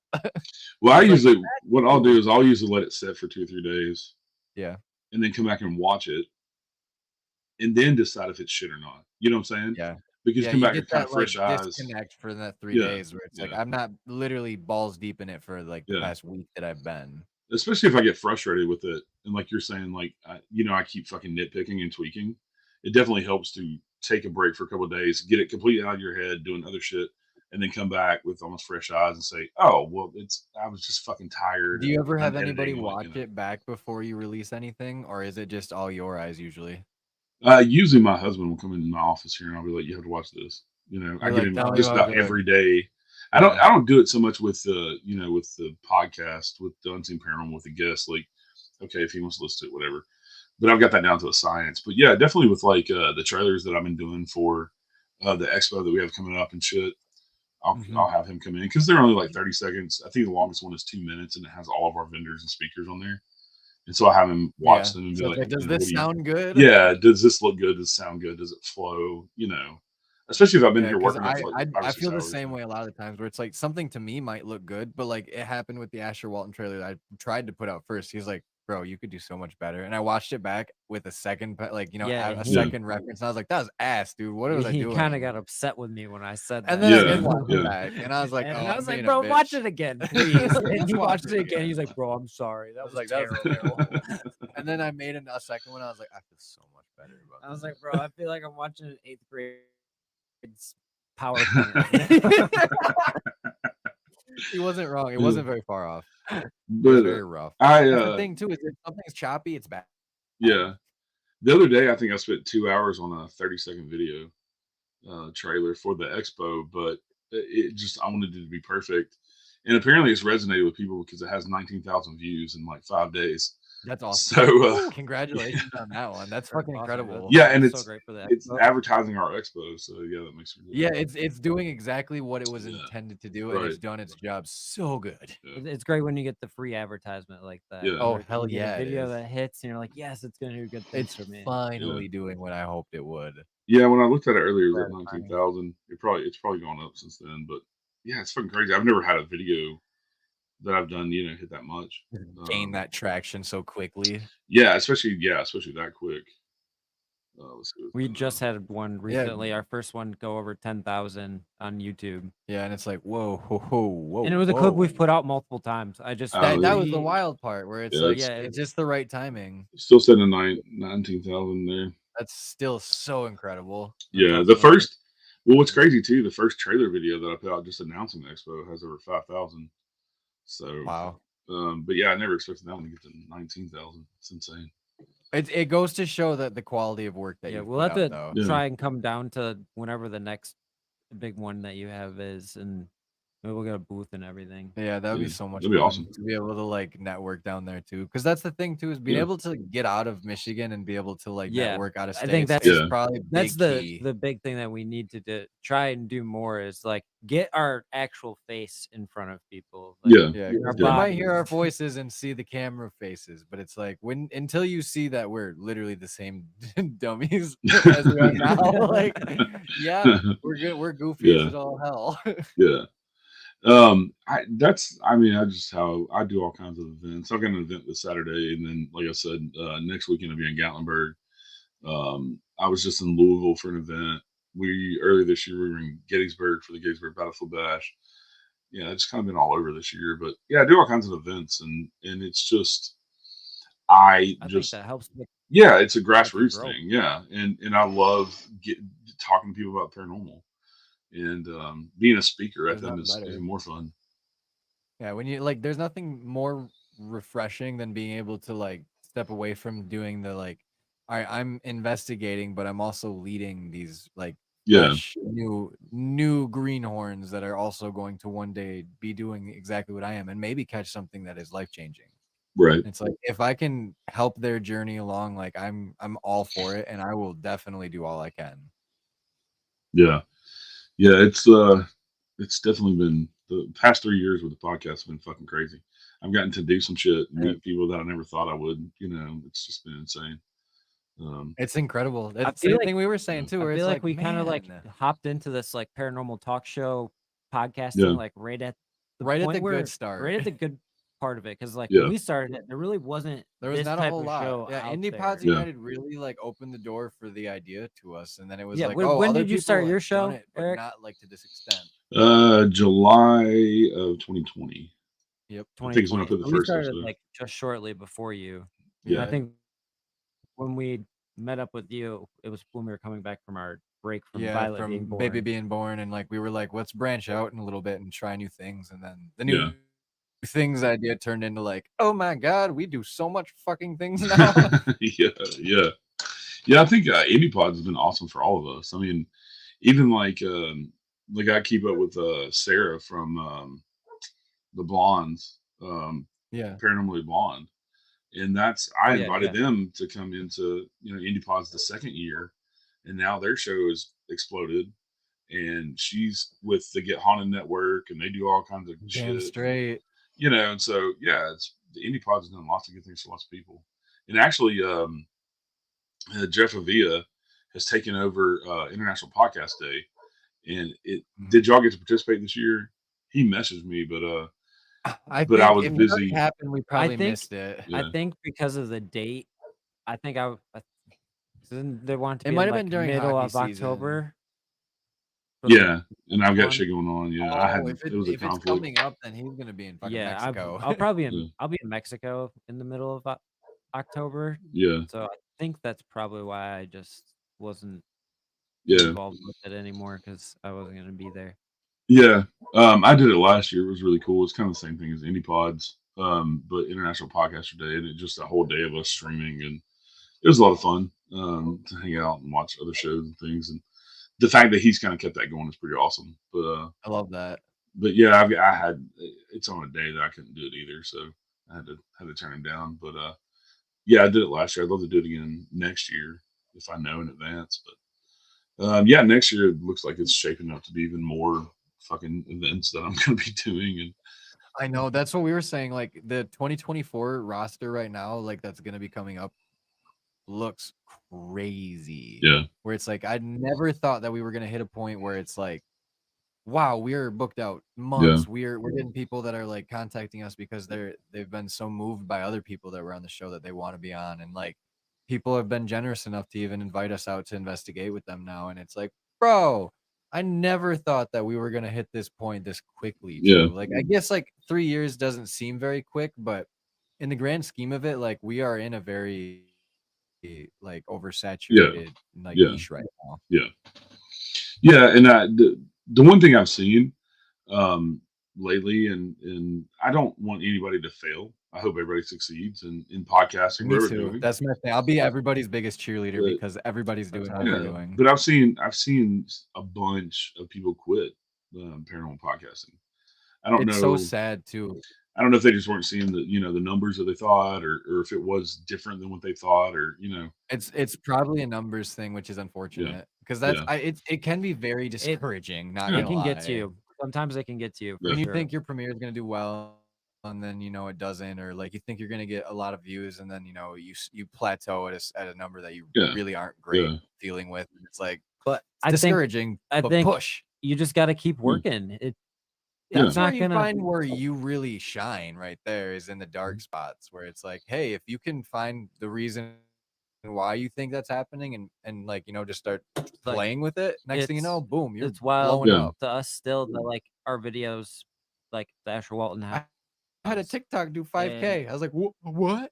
the Haunted Acre Yeah. Burial Ground, both did over like 400 views, and our Double J Ranch did like 600. But like Yeah.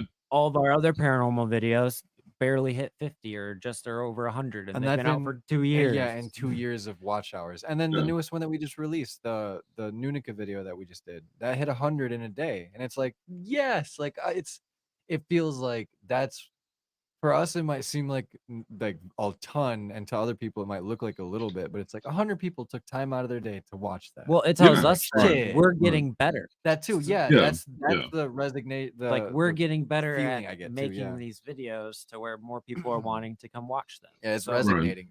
it's like if we that's the want word. to make a video where 1,000 people watch it, it's got to be worth 1,000 people's eyes. Right. And spending their time. Yeah. taking Our their time to watch value it. is different than someone else's value. So Right. it's just like It's also to keep going. I mean, to keep doing this, y'all know as Small well as I do. Yeah, small victories. You have to celebrate those all the time, and you also have to remember why you started doing this to begin with, because you fucking Yeah. enjoy doing it.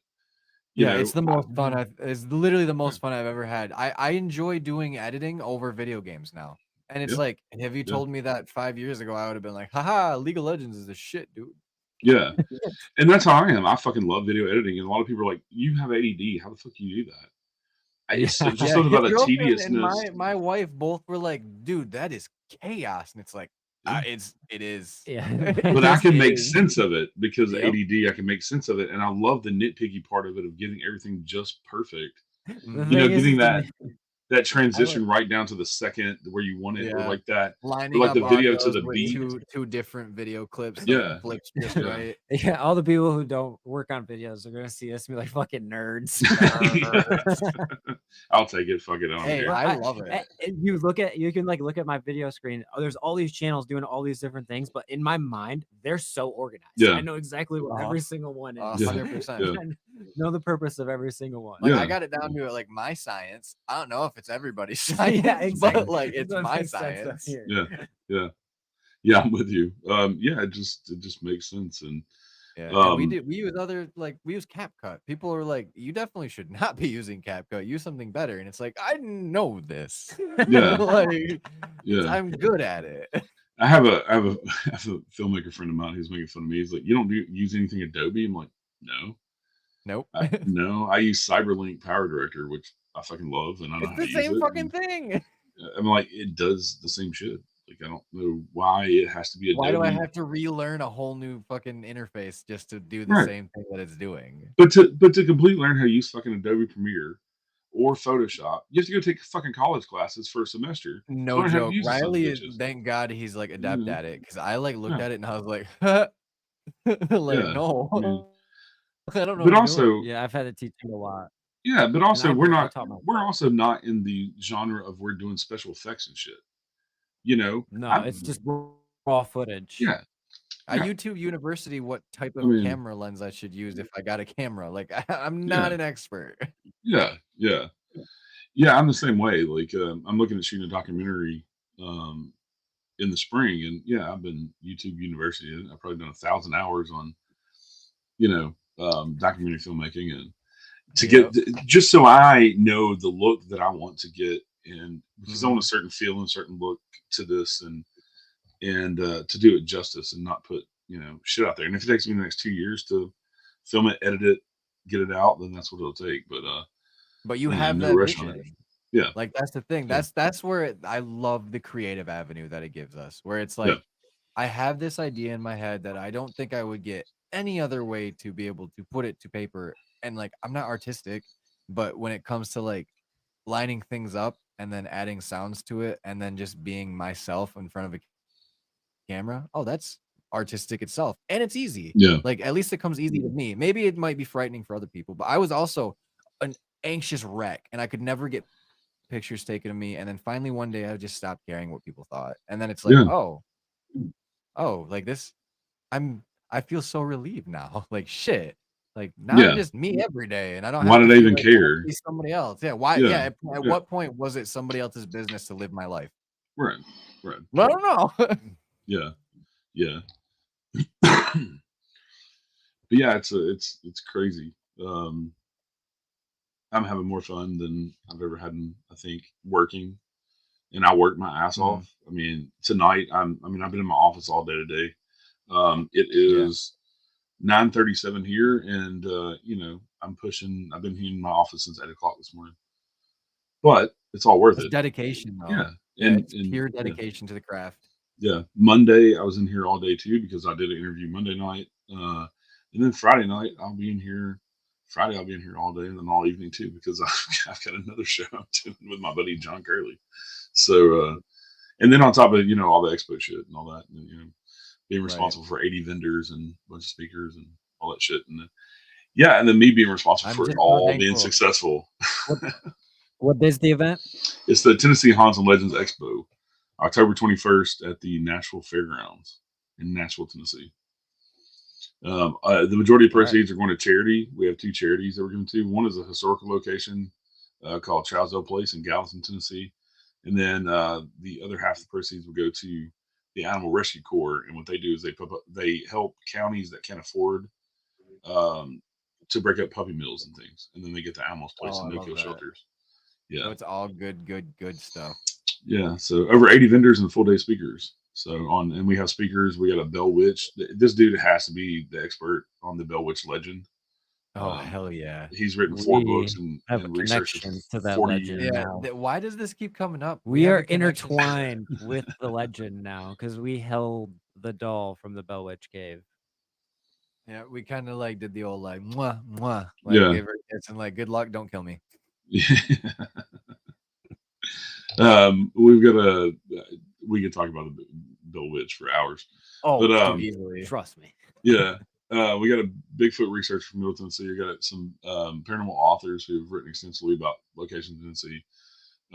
Investigators who also own a haunted location in Huntsville, Tennessee, called the Scott County Jail, which is awesome. And then we have Brandon Allison, Mustafa Gadalori, who were on A&E's Ghost Hunters, and now their new show is Haunted Discoveries, and they're two friends of mine that are out of the kindness of their heart are doing this event for free.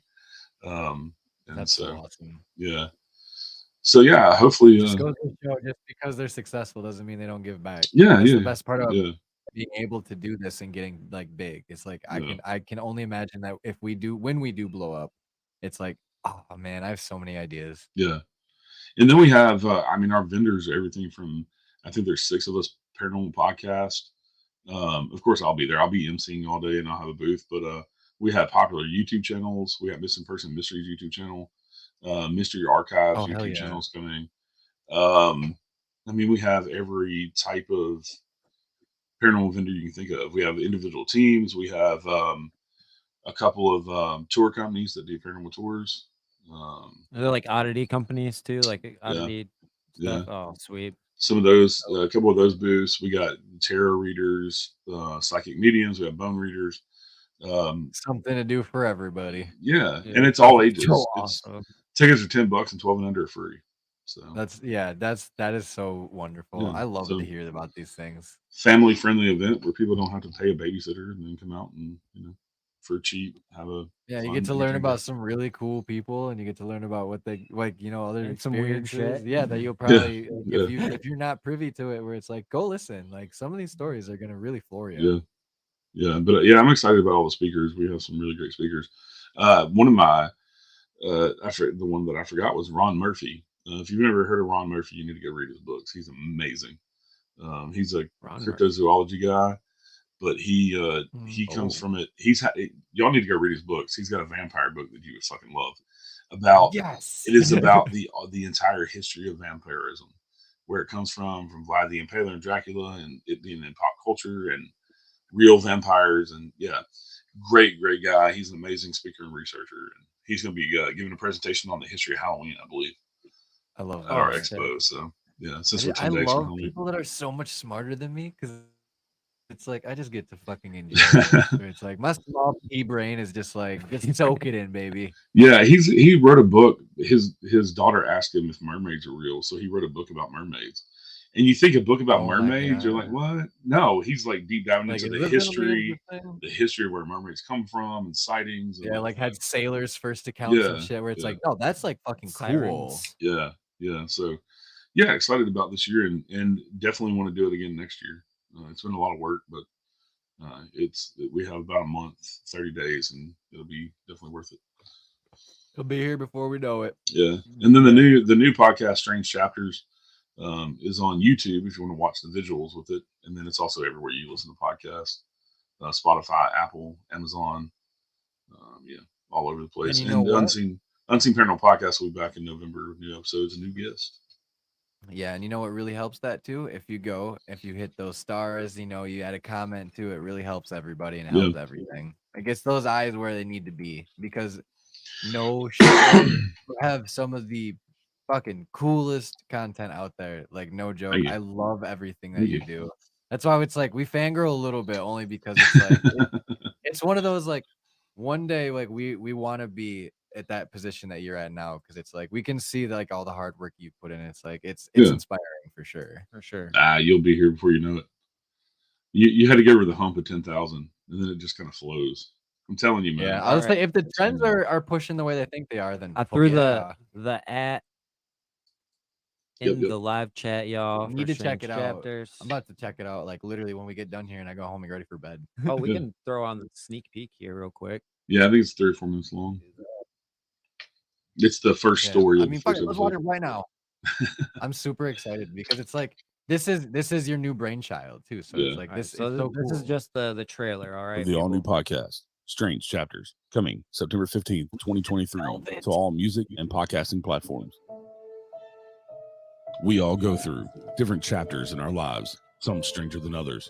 Welcome to Strange Chapters, where we bring you true stories of the strange, the macabre, the paranormal, and the supernatural. So sit back, relax, and let's get to this week's featured author and their stories.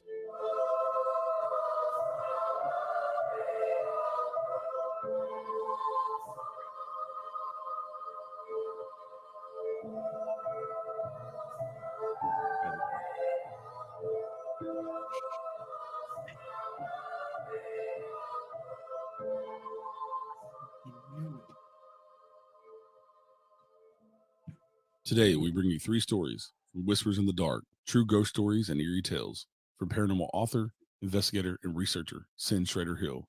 Sin Schrader Hill's books are available on Amazon, Kindle, and wherever fine books are sold, and you can find links to all of her books in the show notes below.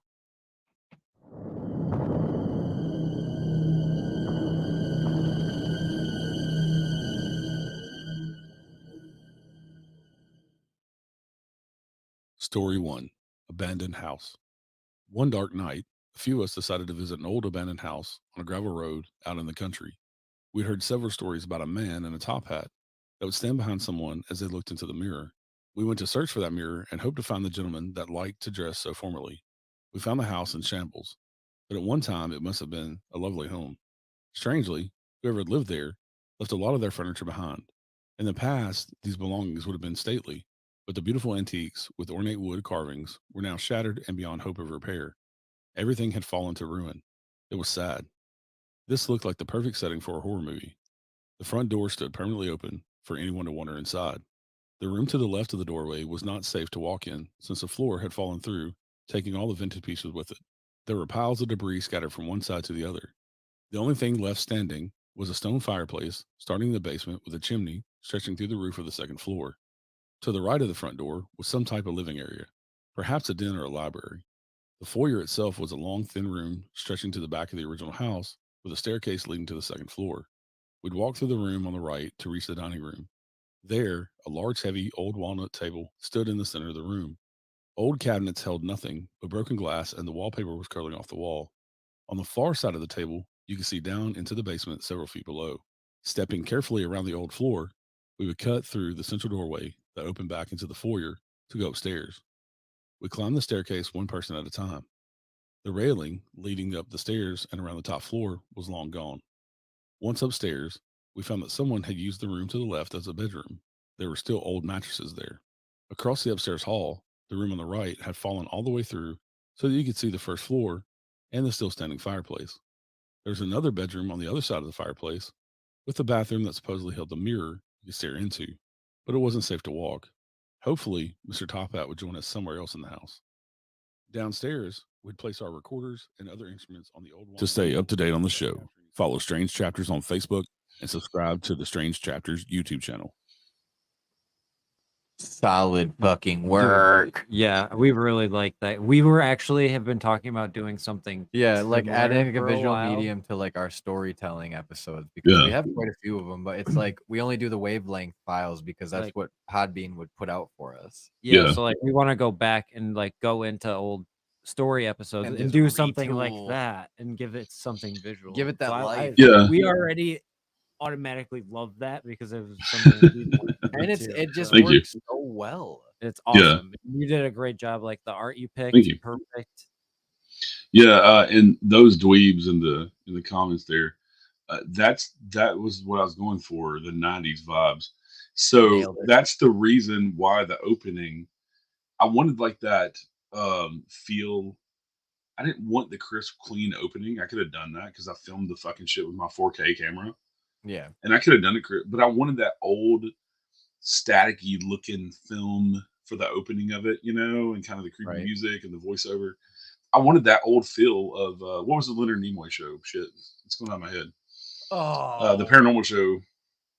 Anyway, like those old shows, like Can't think of it. Unsolved Mysteries, and they had that Mhm. staticky, rough opening, and Yeah, it gives me yeah, like that that's like 90s like retro Yeah. smoker vibe. yeah, yeah. But yeah, with the video, like I put the filters on there to make it look grainy and old, and I did the candles and shit and the old book, that's falling apart, and yeah. So Yeah, it I've definitely flows really good. I've had a couple of people ask me like, why is the quality so bad? I'm like, it's not. It's fucking. It's the You don't get artistic it. viewpoint here. Yeah, you don't get it. It's meant Like to we look want it to old. look vintage. Yeah, yeah. So, but yeah, that's just the first part of the first story in the 3 stories in that episode. So Yeah, and I mean, you always find the coolest fucking stories too. That's the thing that I always find interesting. Is it's like it's something that I've never heard about for real, or if it is, it's a different take on it, and it's like this is yeah, so fucking interesting. most of these stories that I'm putting out with this, you've probably never heard, and It's a really interesting stuff, and the cool thing is I can pick the authors that I want to reach out to, and they've like come through and given me some awesome stories, and I got some awesome authors. But yeah, everything from, I mean, I'll have, like I said, this next episode has 2 missing person stories in it. Another one is a author who thank you, who writes about time slips. So I'm going to do some stories of time slips from him. I'm over here, I'm looking at my list that I got set up here. Also, one of them is just ghost crimes. He writes about law enforcement and their dealings with the paranormal. So yeah, kind of there has to be a ton of stories like that. Yeah, there's like Phantom 911 calls and all kind of shit, and yeah, really cool stuff. That's so interesting. I love that though, because it's like, look at how diverse the paranormal community is and how much there really is out there. Yeah, the word paranormal has kind of been hijacked by the ghost community, ghost hunter It community. definitely is, Ben, but it's definitely not. the most broad way of saying everything that's very macabre and spooky. Yeah, anything that's above the norm that we can explain. Anything that is paranormal. Right. Yeah, which isn't normal. Not normal. But yeah, I'm proud of the new show, and I'm having a blast doing the voiceovers. It's difficult some days. Just your brain doesn't want to cooperate with your mouth when you're reading off a piece of paper. Oh yeah, no, Words are words hard. are hard all the time. Words are hard. Words That's are our- fucking hard. Because Yeah. like I think probably the first 70, there's probably about 75 episodes of ours that we are reading creepypastas. Yeah. And our go-to phrase all these years when we can't say anything is just words Make are up a hard. word, or just Or, words or are Yeah. yeah, just, Or just make, make up up a a word. just fuck it. Like, let's just change whatever was here and just put a word in. Yeah, and right now, like my allergies are kicked up because of fucking ragweed, so that makes it even harder because I'm coughing and like tickling my throat, and I have to stop. And it's hard when you're narrating because if you stop for a second, then you have to pick up that same cadence, the same distance from the You have to microphone. pick up exactly where you left Yeah, off. the and if you have any tempo. weird inflection, it's like, Yeah. oh, I Yeah. can tell. We both when we're Yeah. reading stories for some reason, a southern drawl just comes Oh out. my god, I turn into a Southern Belle every time. I'll just be like, so listen here, little lady. Like, wow, and go down to the and it's like, what the fuck is happening? Why? Right. Like, I don't it's the even. accent, I guess. I'm from here, and I really literally don't have. On our What Goes Bump on a boat episode. on the He's boat just reading the episodes. I don't story, know. and then all of a sudden, just a southern drawl comes out of nowhere. I think in my past life, if the past life regression stuff is real, and I'm just putting myself in a trance reading, it's just like, Right. oh, here we go.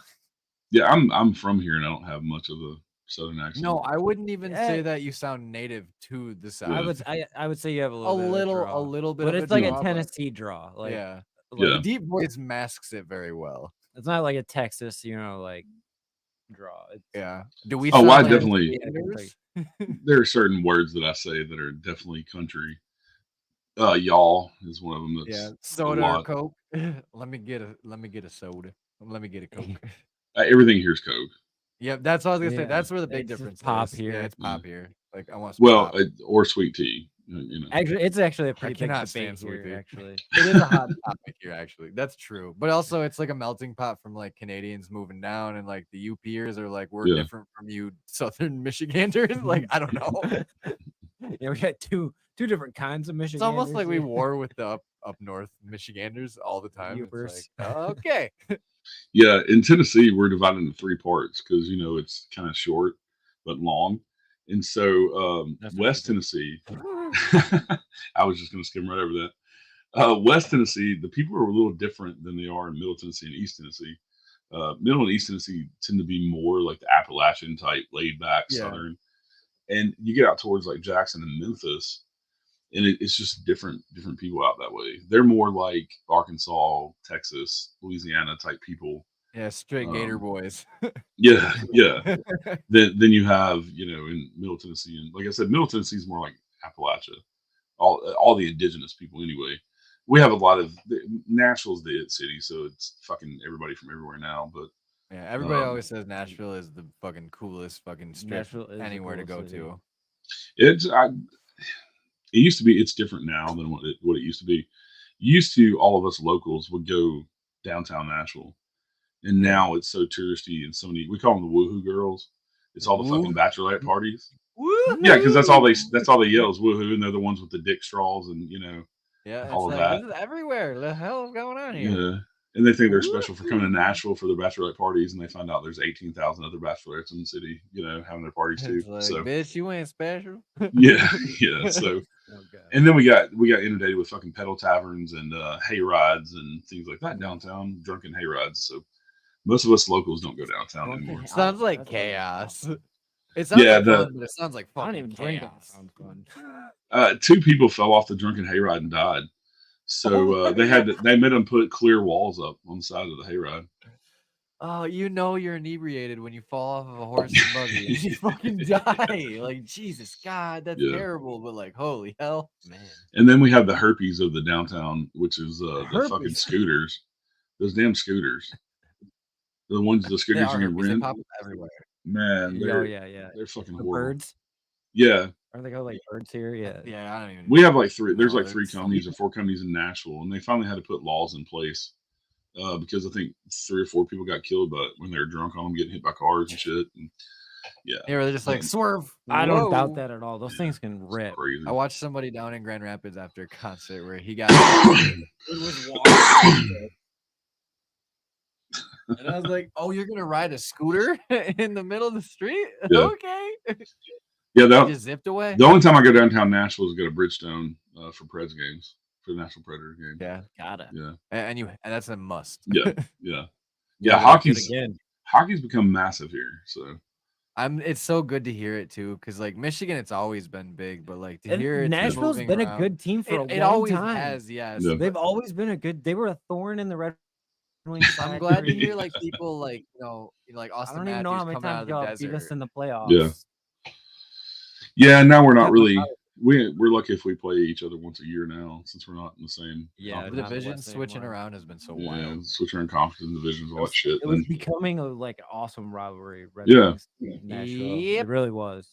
I Well, look at the that's playoff bout. that's where we got throwing catfish on the ice from. Was from Detroit because the the Red Wings Oddbell. is squid. Yeah, and so Nashville just to mock. I think it was a playoff game. The first time it happened was Yeah, that's somebody threw a catfish. catfish They're crazy. to mock at Bridgestone Like to a game mock. 7 or something. Yeah. So now it's it was funny because when we played, we were in the Stanley Cup final round against a few years ago. Fuck, who was it? Shit, the Penguins. Was it Canadians or something? Yeah, it was the Penguins. I feel like they played them. Can- Oh, it was the Penguins. Yeah, we were in duh. the final Yeah, when they went to- final series with the Penguins, and we It's the we conference lost. final. Yeah, no, it was the Stanley Cup final. We were in the very Stanley Cup. Yeah, Stanley Cup last final. games, Yeah. Back when Pecorine was still fucking solid. yeah, and and they banned everybody in town From selling catfish. from selling catfish. You had to show your driver's I license knew to it. buy fucking catfish. When we played, That's crazy. the away So games. they knew Yeah. they're fucking doing it. That's cool. Someone definitely got a catfish in there though. Oh, they did. I'm going to pull Yeah. straight out the river. I'm Like, pretty kidding sure, me? dude. It's okay. So that particular game, our buddy Joey was working as ice crew that day, And he got to if hold a it cat, up. Yeah, he's the one that went and picked up the Yeah, because catfish, he had moved and to he like Nashville, spun it around or Yeah. something, and like grabbed it by its fucking gills, and was Yeah. like, "Woo!" It's like you're a wild champion, bro. so. Shout out Yeah. Joey, even though he never watches the show. So if he randomly sees this, loser. Yeah, I love that. It's like this time of year is my favorite because it's sports are back. Yeah. You know, spooky season's upon us. It's Yeah. always fun because like this is where everybody, it seems, I don't want to say like bandwagon fans, but like a lot of people will start tuning in more to the paranormal content And a lot of because channels Right. get bigger because of this time of year. exactly. Yeah. And then it's like it's our a good- Christmas. it's a good feeling. Yeah, It's our it's a great Christmas. feeling, and it's the last hurrah before it gets too fucking cold to really want to do investigations. Oh shit, At least for us. Yeah, because I'm we'll be wearing shorts in December around here. So see the last investigation that we did it was either January or November, and it was fucking negative. When Chill had that Yeah. bitch cold. we had 2 weeks last We had last 10 winter. layers on. This past winter in January, we had 2 weeks where we were 0 or below, and we fuck all that. It was only Yeah, 2 fuck weeks. all that. Yeah, we got that for months. Yeah. And driving in it, that's a whole nother story. I hate that. Oh, driving snow. Let's just not talk about that. It's coming soon. Well, we get Coming soon we to get town more near you. ice down here than we do snow, so it's almost a no go to And that drive. shuts everything down. Yeah. when We you get a lot ice. of both. Like when the snow gets to be like almost a foot deep, and then there's fucking black ice everywhere, and they're shutting down highways because of it, and it's like we still have a fuck ton of plows out trying to fix it. You It's still like gotta go to work. Yeah. this is scary. I don't wanna drive today. Yeah. No, down here nothing. Everything shuts down. Everything we can get half inch of snow and schools And are they're out. like, fucking cut it. Yeah. Cut that Game shit. over. Game over. We get an inch of snow, and they're like, haha, I remember when there was 12 feet of snow, bitch. you got to cut it. Like 100%. Like the amount of times that when we were getting snow days that my parents or my grandparents would be like, back in the day, you didn't even know what snow was. It's like, what do you Yeah. mean? They're like, you couldn't open your front fucking door, dude. You literally had to have Yeah, I like think it was like emergency What do they always people talk bring you about? The shit. storm of like '69. Yeah, it's like the that. storm of like 1969 or something like that. Oh, the Like, blizzard of '69. it was bad. I guess I need to see pictures, but like everybody has the same account of it being terrible, like up to your gutters high, and it's You like probably have to talk to what? Paranormal Papa about that one. He Paranormal probably Papa tells- lived through it. Oh my gosh. Oh Yeah, Lord. just get these- and like the meteorologists too, where it's like they're so fucking wrong all the time, but yet we're still out here just listening to them constantly. Most of the time. Yeah. They're getting more They're good. accurate, but like They're good. a Most lot the of time they're times I feel like we're Michigan, swinging and I just missing. feel like Michigan's just It's a whole impossible to nother predict fucking with ball the game lake. here. But I feel like this is a good time to wrap it up for tonight. 3 hours. in. Yeah. It doesn't seem like it's been that long either. No, No, not it for doesn't. real. Yeah. Flew by, honestly. But we Well, do thank have you all for your having me links on. down in the description. Yeah, of No. course. Fuck. Thank you Thank for giving you. us your time, Mr. fucking busy and fucking popular. It was my pleasure, sir. I say we love you, buddy. Like this is incredible. Always getting to talk to you. Like I absolutely adore these talks. Yeah, It's it's like long overdue. yeah, let's definitely try to do this again somewhat soon for sure. Let's Yeah, not we'll go a whole definitely- year. We'd definitely be down to return the favor too and be on Yeah, the yeah. Unseen Paranormal podcast. For sure. Yeah. Send when us some lines. We'll read a story for you. Be a character. Fuck, I'll even do some ad reads for you. I wouldn't mind being just that fucking pop in where it's like, and remember, you can find the expo here and here. Where it's like, I got you. Like, hell yeah. Whatever we can do to help out, man. We love you. Yeah, I love y'all too, and I wish I had more time to watch y'all's content. I try to watch everything I can. It's totally understandable when you have so many projects going on. Because like Yeah. when we're deep into our editing projects and stuff like that, it's very hard to like really dive. Yeah, I try to, like all of our guests, we try to indulge in their content as much as humanly possible. Yep. Yeah. Whether yeah. it's like I'm watching it today, 10 minutes before we're talking, Or a like, month I'm, from now, I'm like, doing what I- I can. Yeah. You know, Yeah, I'm bringing back Unseen Paranormal in November. So yeah, I'll hit y'all up probably November, December. We'll get y'all back on the Yeah. show and chat and Yeah, talk that about sounds like rock and roll. everything y'all got going on and investigating and all that good stuff. Yeah, we got 2 big locations coming up too, so like we'll be able to spill the beans on all that too. So it's like I'm so excited. we got a lot of good things planned. It's awesome. Yeah, the Nothing but future good is things. very bright, and it seems like it's bright for both of us, and I couldn't be happier. Yeah. Yeah. Well, it's one of those things, lifting tide, lifting, what is it? The rising tide lifts all ships. That's what it is. Yeah. And Yep. so, all of us in it together, we'll all get there together. So, Yep. Let's all hop That's on the very same true. boat and ride it to sunset. Yep. fuck yeah. And with that, folks, remember to keep your ears and eyes open for really goes. Bump in the night. Thank you again, buddy. We love you. Peace. Thank you.